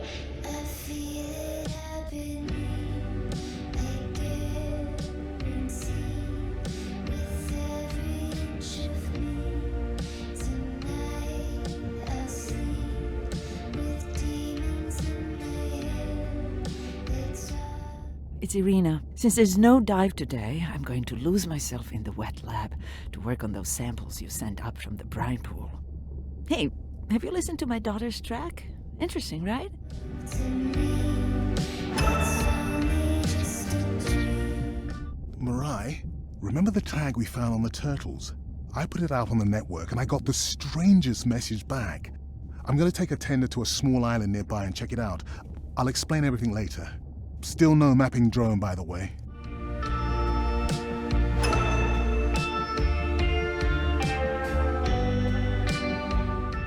Hey, it's me. Nana didn't qualify for the study. Doctor says we missed the window. Whatever that means. Hard to tell what she remembers now. It's tough. Not sure my head's 100% there with school. Honestly, seems like a waste of money. Anyway, see you. Baby, stay here. The whispers in the trees are getting near. You're everything I need to bear. Day 13. We're in the vents region without a map because of the lost drone. Diving blind, but I know these vents are important to Arena. We tracked a tag from our whale family here. I'm hoping it just fell off, as this would be an unusual place for a whale to be. Andre has the dive suit in safe mode, so I'll have restricted range. Head south to find the clearing for the sub pickup. Check. Ready to dive. I'm in and okay. Remember, no buoys and no waypoints. I put a simple version of the mapping system on your Manta drone. Now, we won't get your feed live, so we'll hear you, but won't see what you see. I really wish we hadn't lost that mapping drone. Relax. You know I've got this. Of course, but we'll keep unnecessary chatter to a minimum to help you focus. Roger that. No chit-chat. Singing's okay, though, right?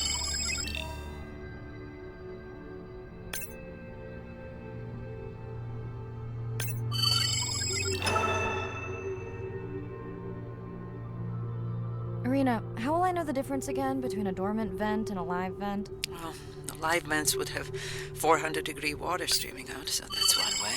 Check. Wide berth and the live hydrothermal vents. Sorry, I thought my mic was muted. This is a dormant field. No live vents.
Neither of you are gonna believe this.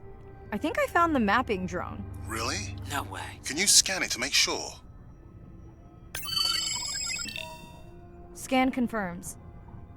If the drone could make it all the way here, why would it die while it was mapping? I really wish I knew. Maybe at some point we can borrow equipment to do a proper salvage operation and find out.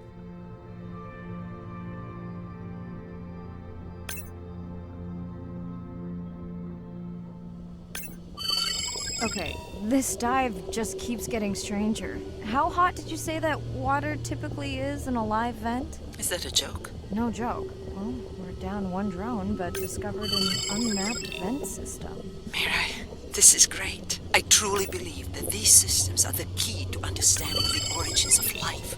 Thank you so much for doing the dive under these conditions.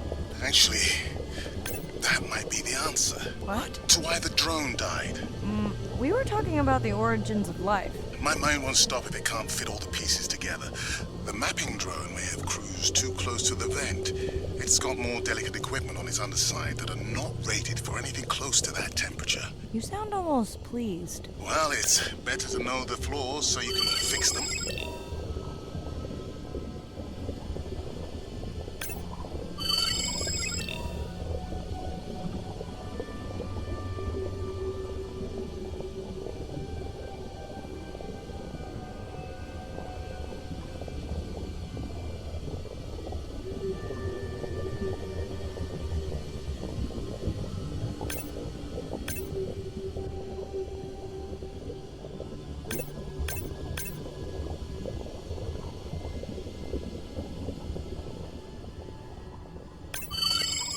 I know we're giving me the silent treatment, but I think I just discovered a new species of octopus. Not sure I can confirm that with just one scan. Sorry, didn't copy that.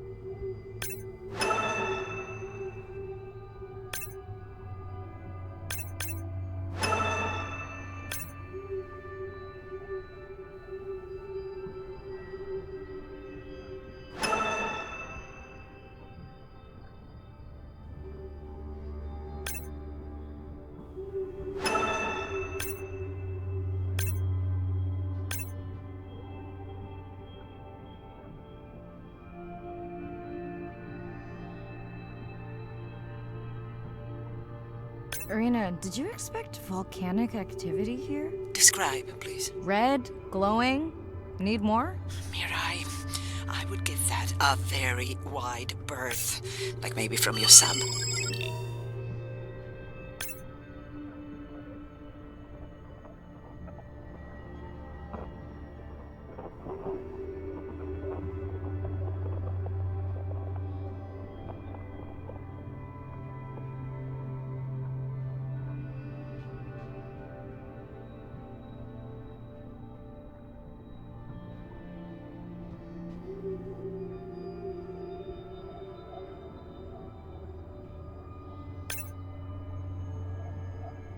Are you kidding me? Describe, please. I can't. I mean, I don't want to.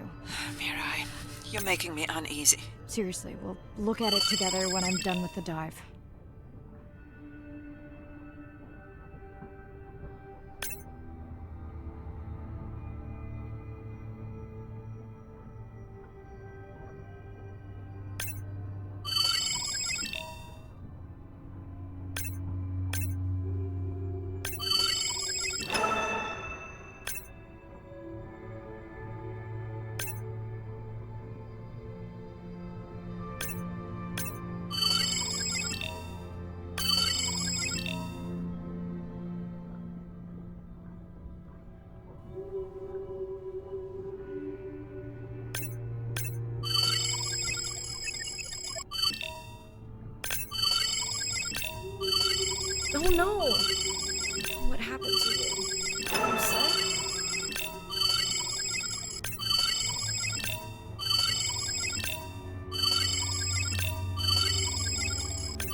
okay? Just getting a few last scans.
And saying goodbye to a friend.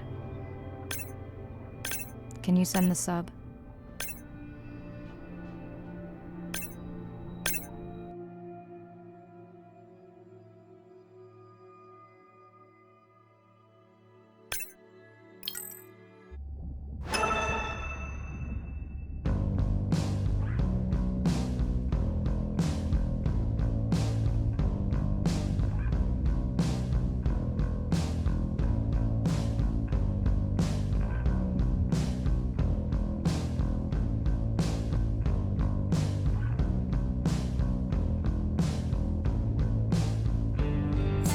Falling in love is out of our hands. If I reach you, you'll understand. We watched the video log from your dive. I'm truly heartsick. I'm furious. Where should we start?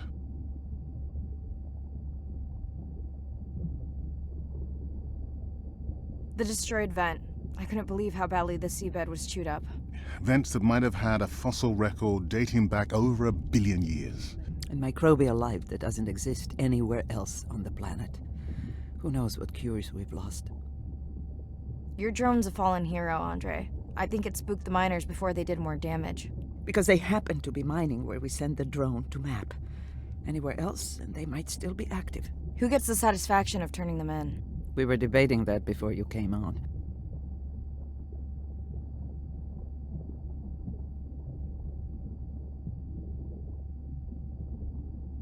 We should jointly report. It'll be stronger. Agreed. Agreed. Now tell us about the whale fall. Could you ID the whale? The whale fall was definitely from the baby's family. The tail fluke was intact enough to scan it. But you're sure it wasn't the mother? It wasn't the mother. The ID matched another whale we know from her family.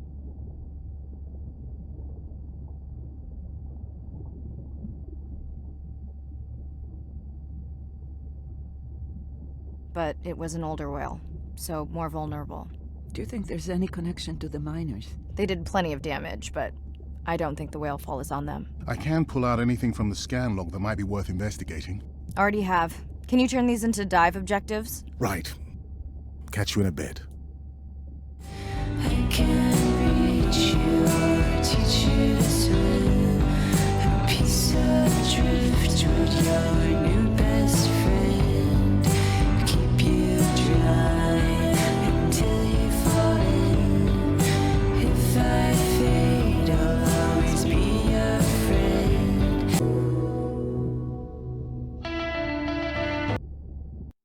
Day 14. Arena's analysis of the whale fall shows evidence of toxins from a harmful algal bloom. We have to find Andrea and her family and get biosamples. On a positive note, Andrea's side trip was a success. He found an amazing group of teens who have been nurturing the turtle population back to health.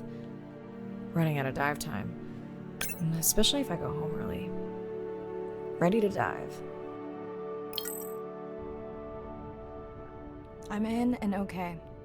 This area looks so different at night. I used to love diving in the moonlight. The pod was active in this area as recently as an hour ago. When was the last tracking data for the baby or its mother? Days ago. But they could be with the pod right now and just not making any noise.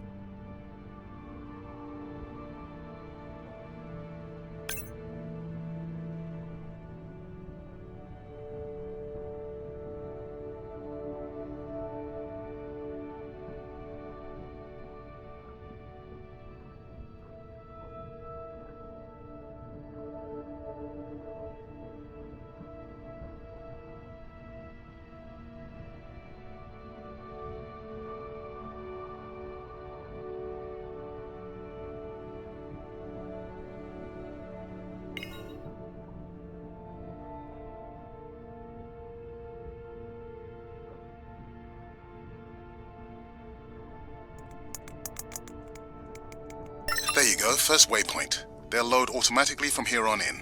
I have the Explorer drones patrolling to get as many eyes and ears looking for the pod as possible. Do I need the buoys? No, we'll use the hydrophones on the drones. They don't have the range or fidelity of the boys, but we need speed. Thanks. Mariah, you know that no chatter rule was just for the vent area, right? I'm sorry? I think he's pointing out that you seem distracted. Sorry. I'm back. Talk to me about something positive, Andre. Were you able to make contact with the teenagers you were telling me about?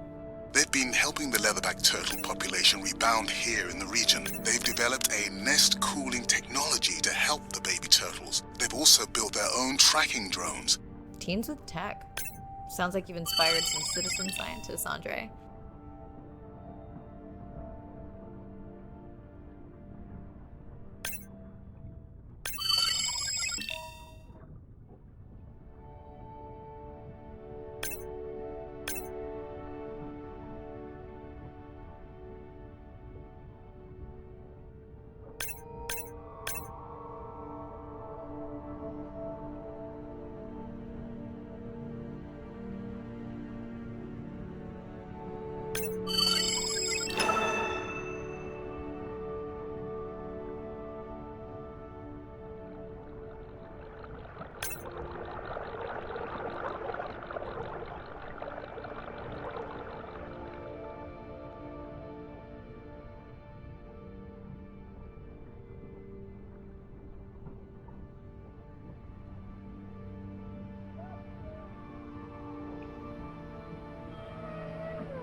Have you decided whether or not you want another dive back at the brine pool? With everything going on, I really hadn't had the chance to look at the schedule, but I would always say yes to that. Right.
I don't remember having dolphins in the dive objectives. I added them because of their role in the disease that hit the dolphin population a few years back.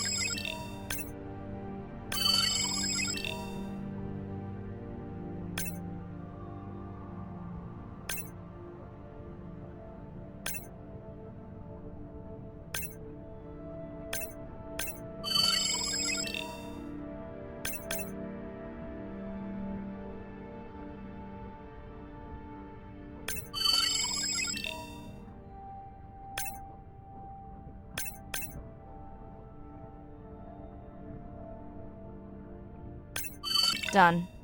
Andre, have you picked up any tags from our pod? No, not yet. I'm going to widen the radius for the Explorer drones.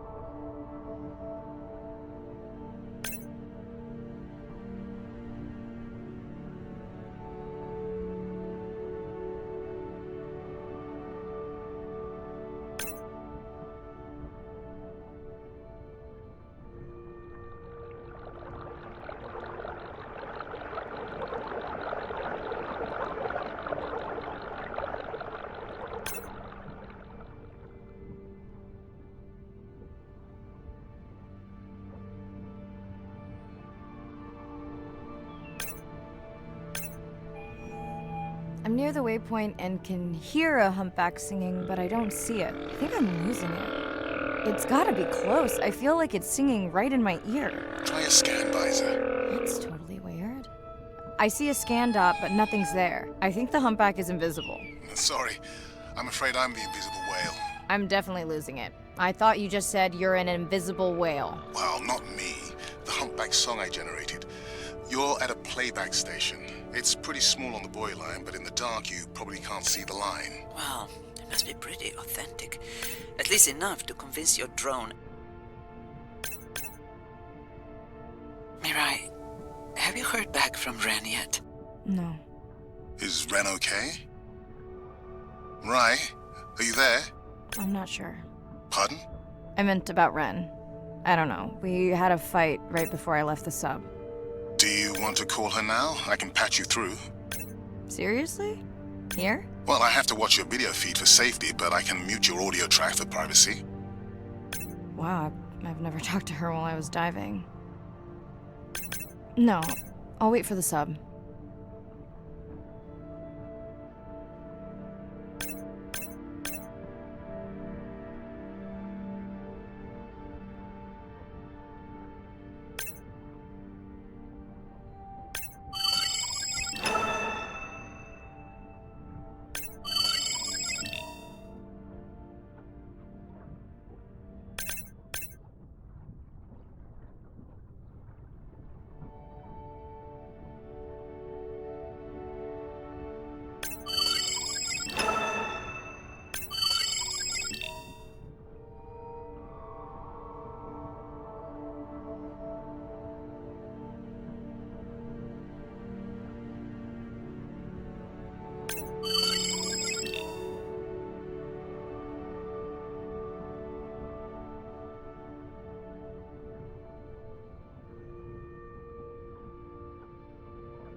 Okay, Mariah, you're on. The drone on the outer patrol just picked up several sperm whales on visual. Thanks.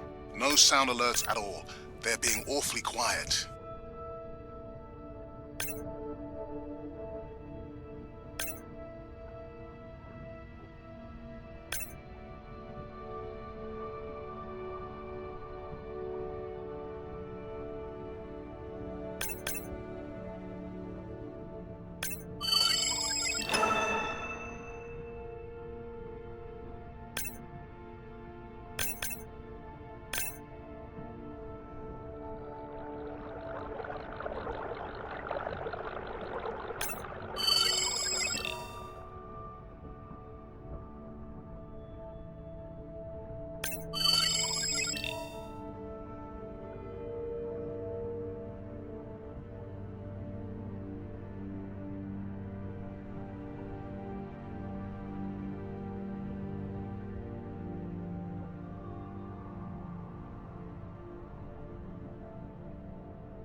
think I found the pod. Yes, that is them. I don't see the baby, but it's a little dark. Why aren't they moving? They're sleeping. I had no idea. They look alien, but beautiful. If you don't mind, I'm just gonna mute my comm while I get the samples. I don't think they can hear us through your visor. I think she is the one that is needing some quiet. Thanks, Arena. Catch you at the sub. Mariah out.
Baby, we don't have much time, so say exactly what's been on your mind. We don't have much choice, so go ahead, use your voice. I've thought about it every day. Hello, Mirai. It's me. I don't see a sample from either the baby or the mother. Andre said you were going back out to look for them. I know you are still deciding, but I told him you're thinking about leaving the expedition early. As soon as I have results, I'll let you know. I've wrecked my brace to find another way. Marai, I think I have a location for the mother and baby. They were spotted just outside the research zone by those teenagers I was telling you about. Now, I don't have much data, but the report doesn't sound positive. I'll let Irina know as well.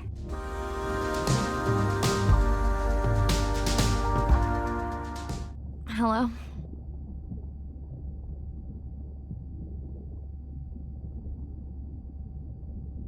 Were you asleep?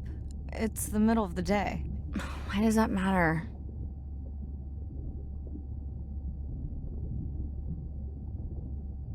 Did you say school wasn't working out? Yeah, I'll figure it out.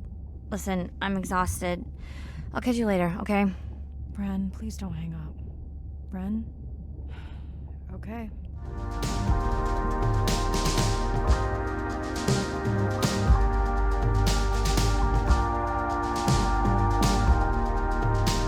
Despite how much I wish it, I won't belong to you.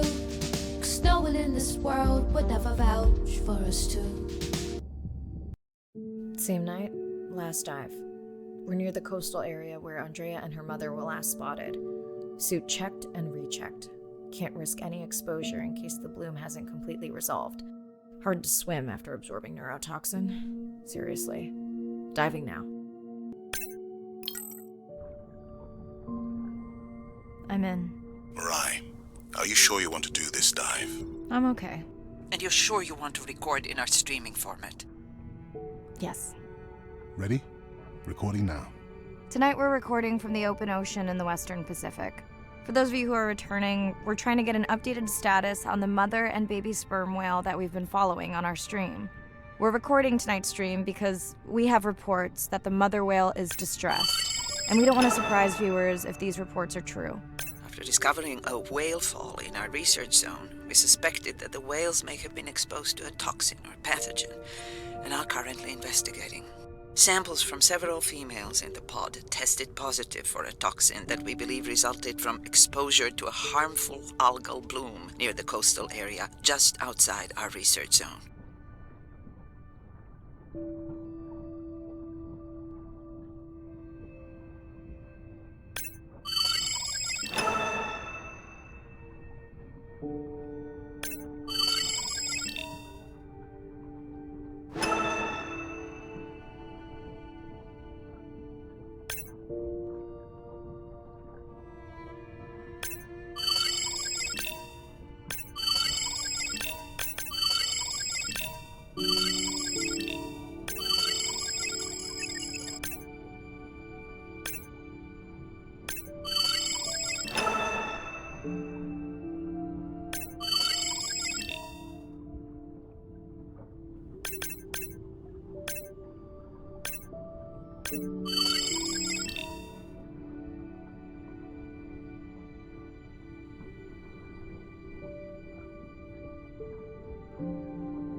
As I approach the whales, I'm gonna turn off my mic, but keep on my video feed. No.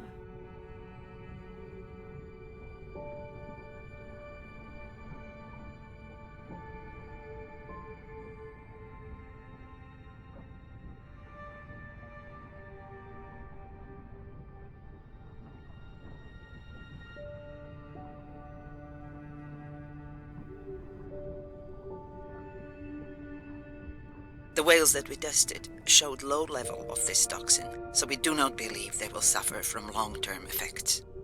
However, we expect that the mother whale was exposed to a higher level and was also more vulnerable because of her pregnancy.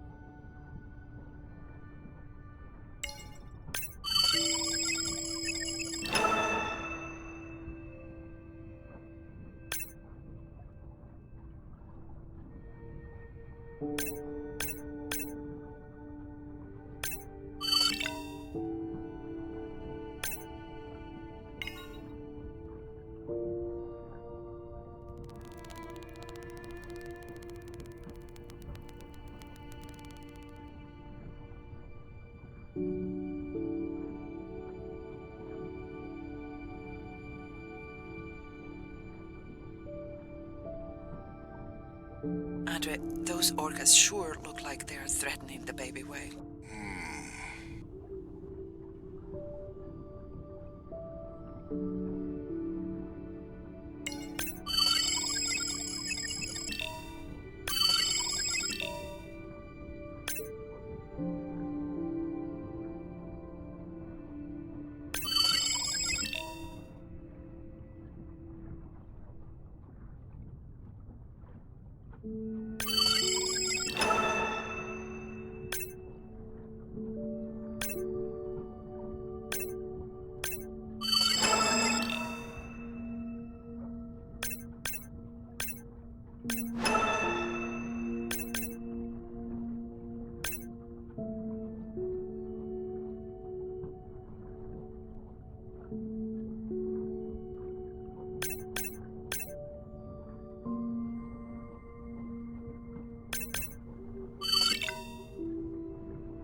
Stay close to your aunties.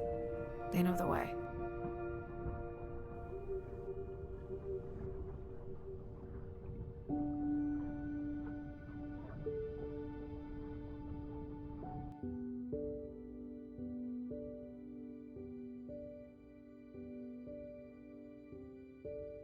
As far as we know, those were the only 2 whales affected by the bloom. With all of Andre's technology genius, he still hasn't invented a way to be in 2 places at the same time. Before my flight home landed, Irina and Andre had already confirmed the location of the harmful bloom. I stayed close to home with Nana until she passed the next year. Ren moved in with me to save money while she finished school, which was great. Mostly. It was Ren's idea to keep the live stream going remotely using one of Andre's drones. But it was my fabulous idea to have Ren join the stream to choose the questions from the audience. She is definitely a hit. I can't lie. It's great to be diving again.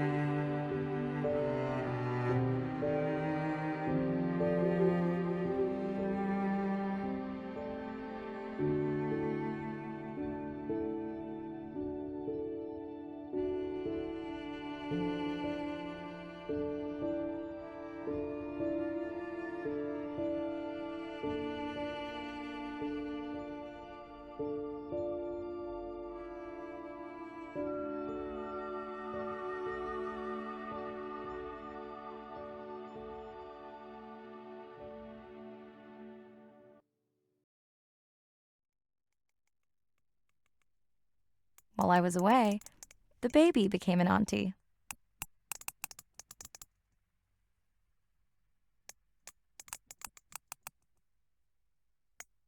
I think she likes it.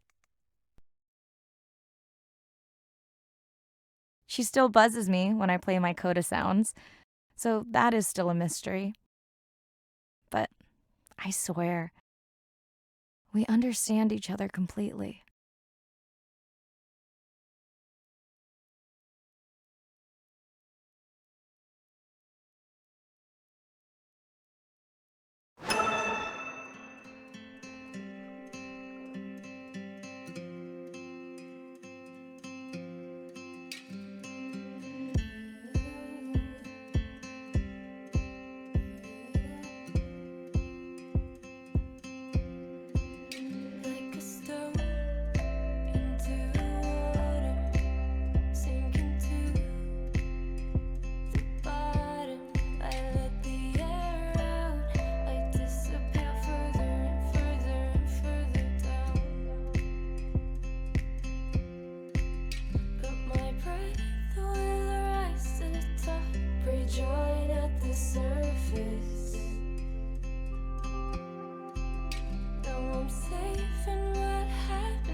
Something in the water.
extends, you couldn't meet a man who's from the future.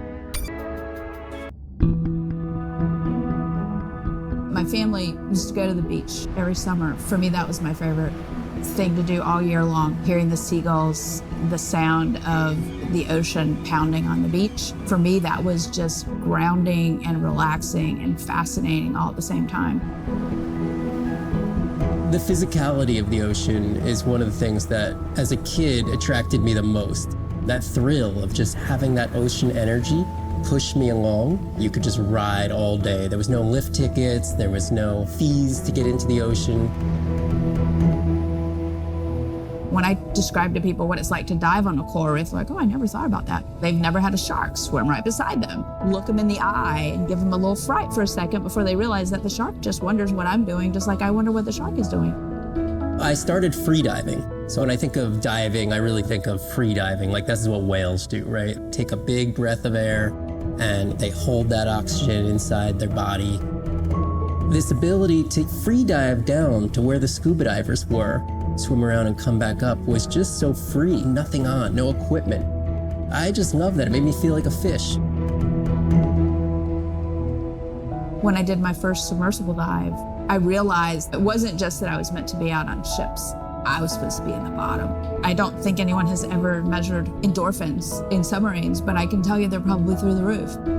The first time I was in a submarine, I saw that life down there and 50 new questions popped into my brain that wouldn't have come up because it was this immersive experience and I just felt it. When you're in a submarine and you're looking at these magical environments, you're overwhelmed by this sense of wonder. You're humbled by this feeling of there's so much I don't know about the world, and you're stimulated to figure out how this all works together. I'm a marine biologist. I'm someone who studies the ocean from as many angles as I can. When my kids ask me what I do for a living, I tell them that I'm an explorer. I'm an aquanaut. I dive down to the bottom of the ocean and I see things that people have never seen before. How lucky am I to be able to share this amazing habitat with the rest of the world?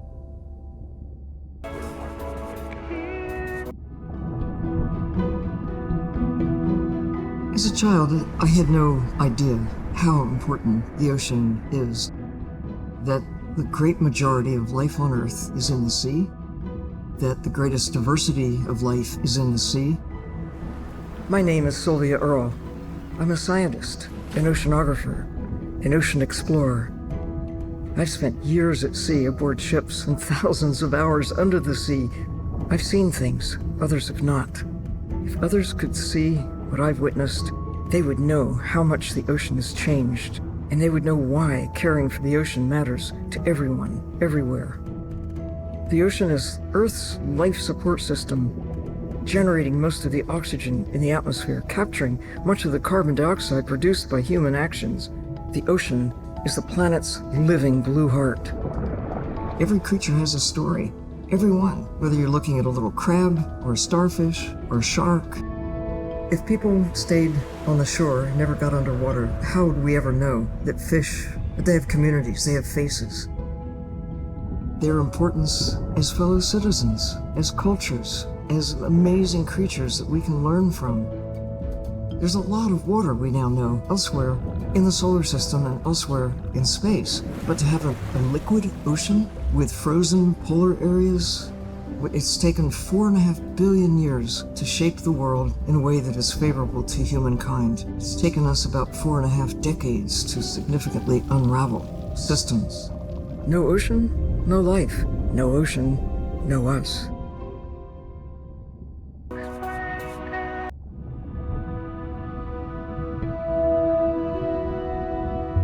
My name is Shane Garrow, and I'm the founder of the Dominica Sperm Whale Project. I've been following the lives of sperm whale families in the Caribbean Sea based off the beautiful nature island of Dominica. I've had the sort of greatest honor to spend thousands of hours in the company of the sperm whale families. And over the last 15 years, we've come to know 30 different families. We know about 10 of those personally. My research focuses mostly on the connection between these families' lives and what they say to each other, and how they succeed in the ocean by living in these small families. They live these rich and complex lives in part of the ocean that we find difficult to even explore. Sperm whale society is matrilineal, meaning it's grandmothers and daughters that will live together for life. The young males live in the family until they're about teenagers, and then they go on this sort of open ocean wander for about 15 to 20 years before they are breeding age. But females will stay together for life. They communally raise and defend their babies, and they live in this sort of community of neighboring families just like we do. Behavior is what you do, but culture is how you've learned to do it. In the same way that we're all humans, but some of us eat with chopsticks and some of us eat with a fork. We're all still eating, but how we've learned to eat is importantly different. The secret for how these animals are surviving are these traditional behaviors, and that's why every calf counts. Every female calf is critically important, and each one of those that we lose so much potential. I think one thing that my research has shown is that our lives are really similar. The values that we have in our families, love your mom, be a good neighbor, learn from your grandmother's experience. And ultimately, life is about the quality of the relationships that you build with those around you, whether you're a whale or not. The secrets that my grandmother learned are helping me to survive now. Ensuring that these grandmothers survive to be grandmothers to share their stories, and ensuring that these babies live long enough to learn them is what's going to enable these animals to be around for a long time.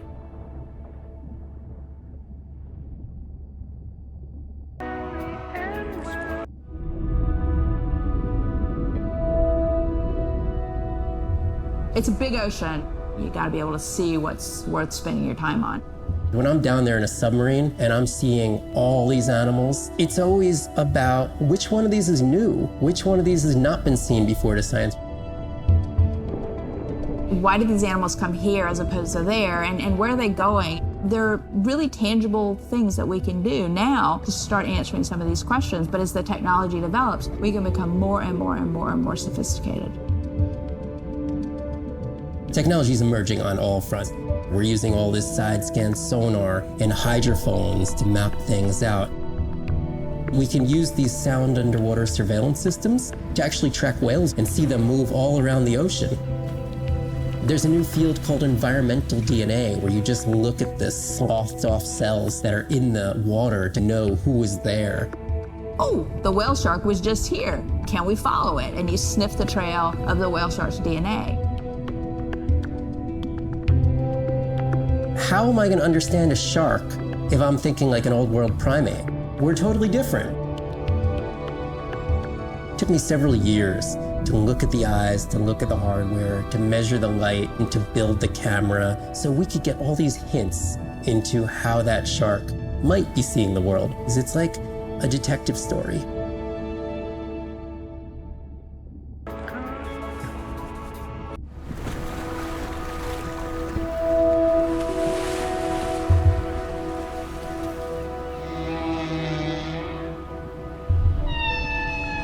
What we know as humans about whales comes from just a few scientists so far, like Roger and Katie Payne.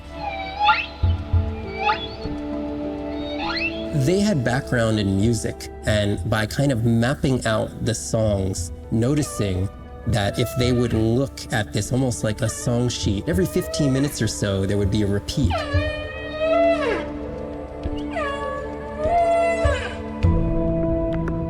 Only male humpbacks sing, but the function of their song is still mysterious.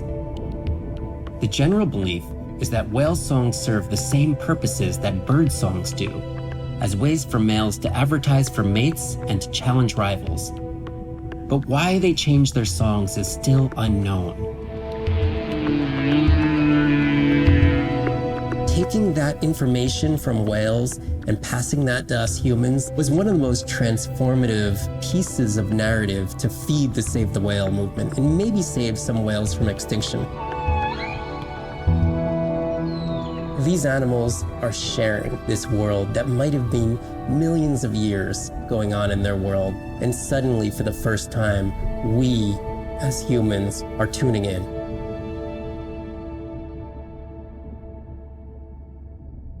You and me were never meant. If people stayed on the shore, never got underwater, how would we ever know that fish like one another?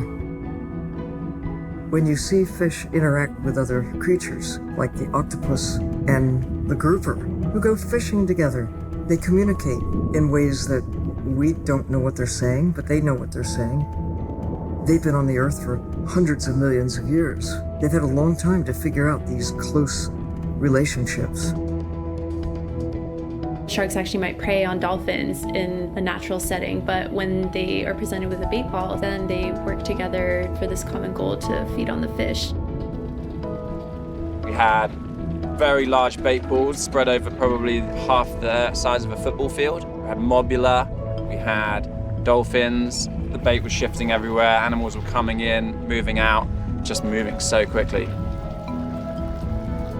So we have some orcas around the bowl and also under. So everybody works together as a team, herding the fish. Males, female, everybody is doing this, and they will eventually share the stunned fish afterwards, which is pretty amazing to see. There is no competition, so everybody's working together and everybody is sharing the prey afterwards. It really takes a long time of being in there, watching the same species of fish to figure out these really interesting things that they're doing. So I think that there's probably a lot of really interesting behaviours out there that we haven't even discovered yet.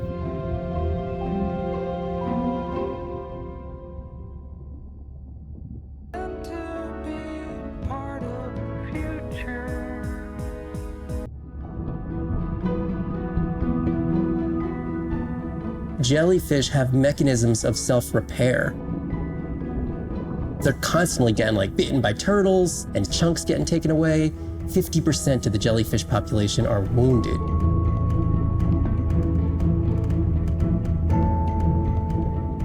So they've gone through 500 million years living, persisting in the ocean in simplicity, and they've come up with some remarkable ways of living. There's something called the immortal jellyfish and how they age, aging in reverse, which we're just beginning to understand, where they get old and then degenerate back into a youth again. In understanding the gene pathways and how this happens, this could look at, humans. We don't have this capacity to age in reverse. It's like Benjamin Button, and it's here. And it just takes the kind of focus and dedication to look at that jellyfish and to grow that jellyfish and to figure out how to use the best available scientific tools to get at this question. It's just about kind of looking super deeply and letting the secrets unfold.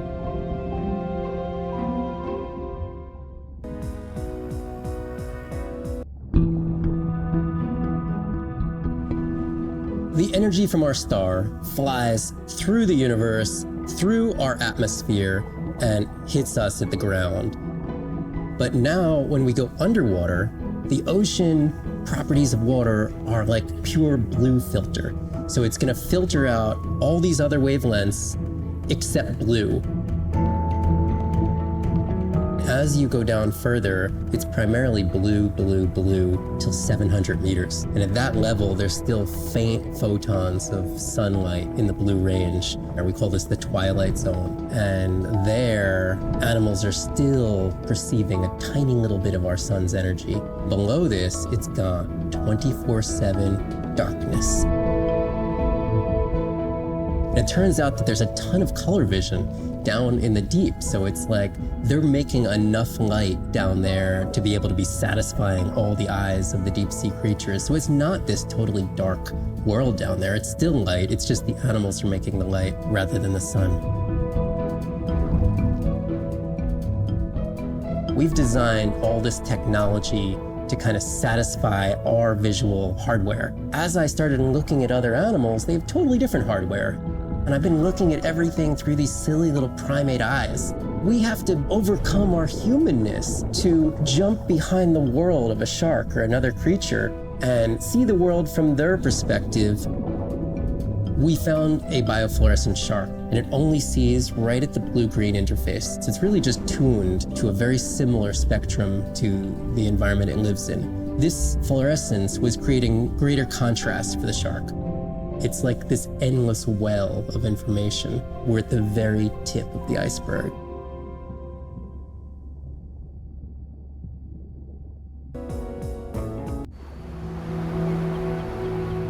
These animals travel thousands of kilometers, navigating open oceans that have no physical landmarks. They have that innate ability to find their way.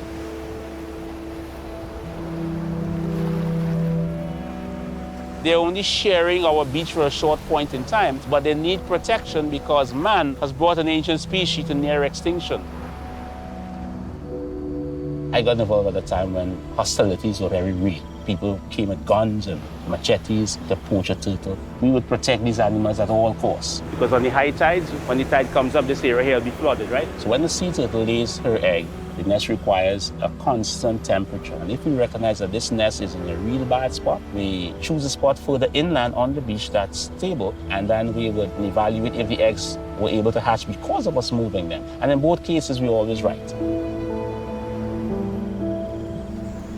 So as the villagers began to benefit from the tourism that turtle conservation was creating, they saw that the turtle was worth more to them alive than dead.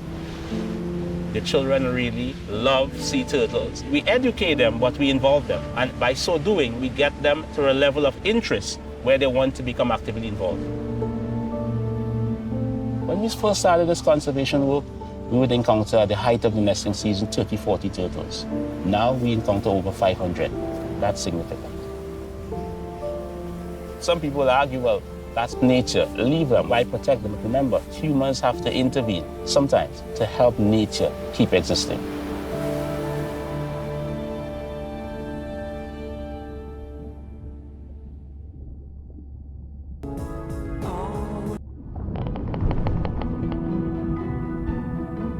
Sound to whales is everything. It's their hands. These are animals with the biggest brain on Earth and the most powerful sonic apparatus. They spend a lot of their time deep down. They're diving for an hour at a time in darkness. Just like a submarine is echolocating, they're kind of... They ping a signal out, and then they wait for that signal to bounce off something and come back as the signal. And from that information, they could get an idea of what's there.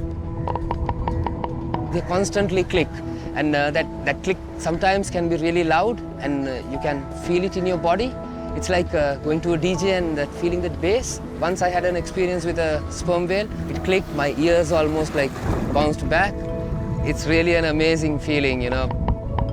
You don't develop a huge, complicated brain if you're not using it. Whales have little channels of communicating where they could talk to each other hundreds of kilometers away using sound.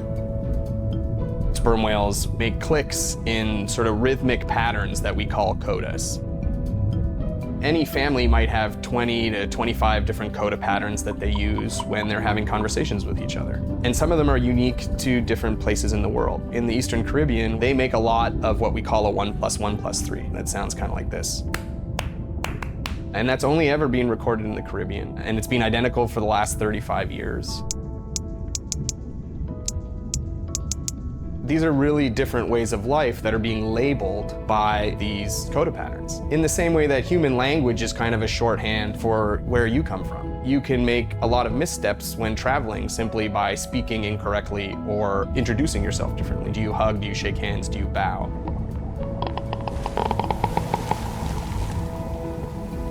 And a growing concern has to do with the noise that we're putting into the ocean. Everything we do impacts everything they're doing. The sound is causing high levels of stress in animals like this. No one wants to live at a rock concert. You can imagine trying to have your home inside an arena while some metal band is playing. And that's increasingly what the ocean feels like.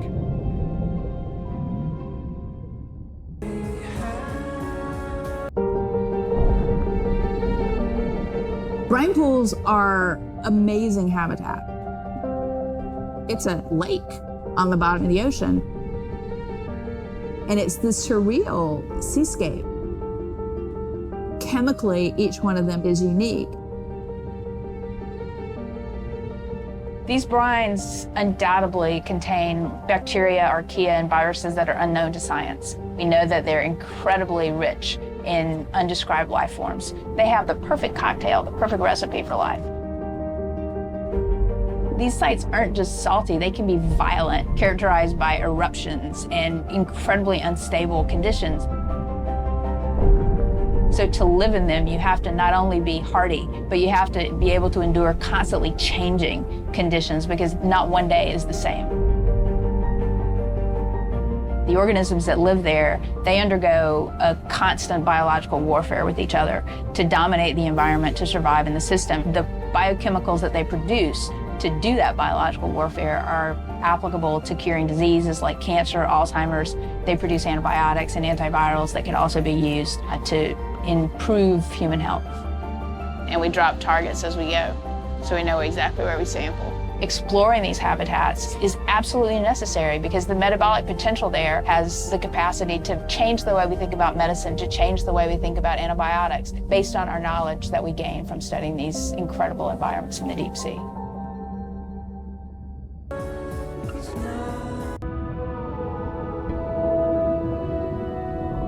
Imagine if I was sent in to go study the Mona Lisa and I come in with a pair of snippers and I'm like, I'm gonna need to cut this baby up a little bit to see what kind of chemical composition is going on there. Like, you wouldn't do that, right? We don't have to kill these animals. We don't have to kill to understand. If we could do a single cell, that means we don't need to kill 20,000 animals to be able to really understand that one. We could do our work much more non-invasively. So we are working this year on a new project to deploy tags on orcas. We need to learn more about the diet and how they use the habitat. So by deploying those tags, we get the information we need. It is the least invasive method, it is suction cups. So it is not a scratch on the whale afterwards, which is something we really like. In the deep sea, we use these like robotic claws from the oil and gas industry that gets you the sample, but this is so archaic. So we've been designing something called squishy robot fingers, which are ways to be gentle when we study the deep sea. But I think we could even take this another level. There's some organism, we quickly encase it. It's like a medical checkup. We give it a swab to get its genome. We image it from all directions. We open it up, the animal goes away, and we have more information than we've ever had before. These animals are Mona Lisas. Our perception of them should change. We should be more delicate.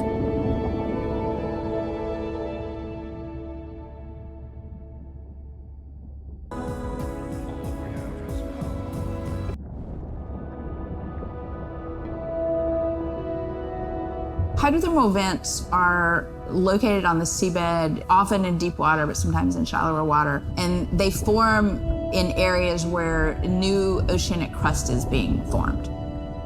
You can have 400-degree water here and 2-degree water over here. It's an accelerometer for chemistry, and you can form organic compounds in the absence of biology.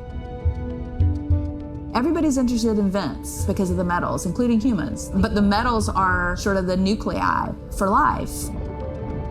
When you think about what's required for life, you've got to have an energy source, you've got to have a system that's able to utilize that energy source. And the organisms sort of co-evolve with the rock. And in my mind, that's probably how life originated. There are reservoirs of precious metals in the deep sea, and we do have societal needs for precious metals. It's very short-sighted and dangerous to exploit resources in ecosystems that we don't truly understand how those ecosystems function. Deep sea mining is when people go out and extract minerals from the seafloor.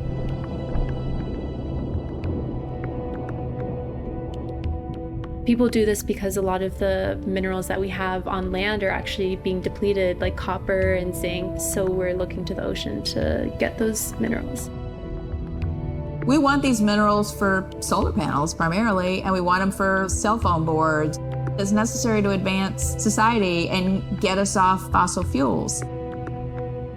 We simply have no idea about the environmental consequences of a lot of these actions that we're taking in the deep sea. We have tended to go for the quick benefit and we'll deal with the consequences later. Well, I think that has caught up with us. We don't know enough right now to effectively, selectively mine the deep sea without catastrophic consequences. The science has always lagged behind the industrialization. I would like for once to see the science ahead of the industrialization and have the science define the limits of the industrialization.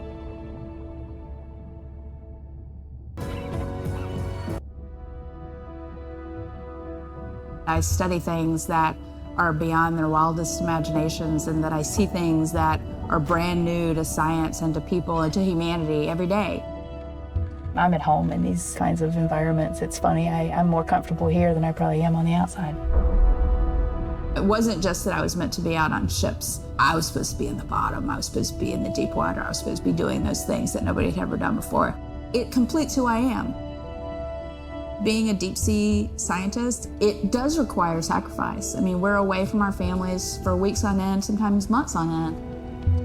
It's a constant struggle because you miss parts of your kid's life. My oldest daughter was about to turn 3 when the oil spill happened in 2010. I was at sea a lot.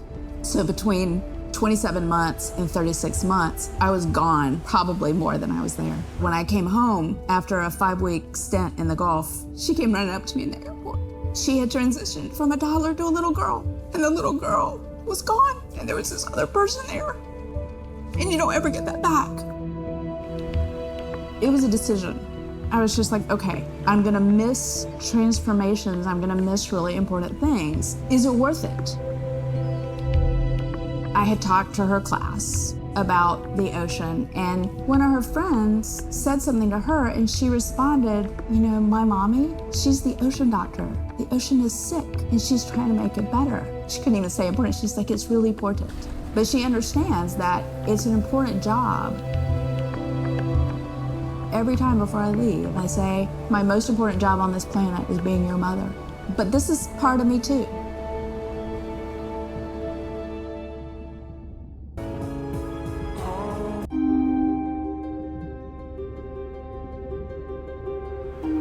We're burdened from a time when we thought the ocean was too big to fail. You can't take anything for granted. Even though the ocean is so big, it is sensitive. The oceans are the kidneys of the earth. They recycle material and filter it out. Most people don't know that. They're not aware. They see the ocean as a sewer that they can dump anything into, and it's out of sight, out of mind. Nothing is out of sight, out of mind on this planet. Everything is connected. We are absolutely in this mix of biogeochemistry, and our role so far has been consumptive and destructive. If we are to continue to have a planet that works, we have to heal the harm we've caused. What's the worst case scenario if we deny that the climate is changing, but actually it is, and we do nothing? Then billions of people's lives will be directly affected just by sea level rise alone, let alone the other effects of climate change. So it's not about who's right, it's about the consequences of being wrong in the decision that we make right now. Educating everybody from school children, fishermen, tourists, if we can manage to do that, we have a very good future and we can gain a lot from the ocean. If we could establish the foundation for interspecies communication, we can make first contact. And that's where I hope the future goes. Because what we really want is curious, conscientious, and a self-correcting population. You changing can affect all the people around you. To walk instead of drive, to buy a hybrid, to ride a bicycle, to not use single-use plastic.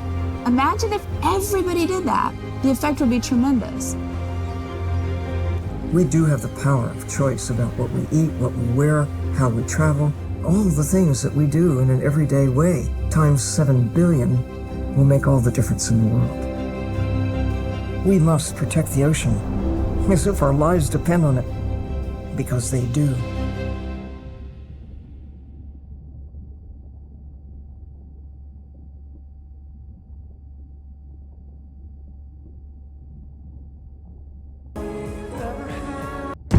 SO Nadir, hatch secure, life support running, and we are ready for the water. Oh, here she is. Look at the length of that thing. He is wider than the sun. is long. No one has dived to 1,000 meters in Antarctica. My depth, 1,000 meters on bottom, over. As a scientist, I could tell you we discover something new every time we go out. That's been my drive, to discover things, to uncover mysteries that we can then solve. We're on a new frontier of ocean exploration that will bring out the explorer in all of us. We're partnering with the Ocean X Initiative to build a mind-blowing platform for exploration. A research vessel that's a one-of-a-kind ocean conservation and media platform to explore the world's oceans in ways that were never before possible, to create one big wave for the oceans. I think it's really exciting. There's still a massive part of this planet we know nothing about. We need to make people understand what we do in the next 10 years is going to determine what the ocean looks like in 200 years' time.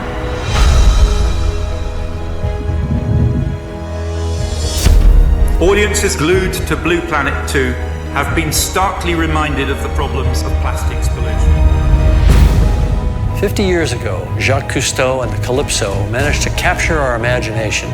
Somehow we lost that moment. We have to get back that personal connection to the sea. The greatest era of exploration is still ahead of us. Exploring the ocean can help provide a piece to the big puzzle.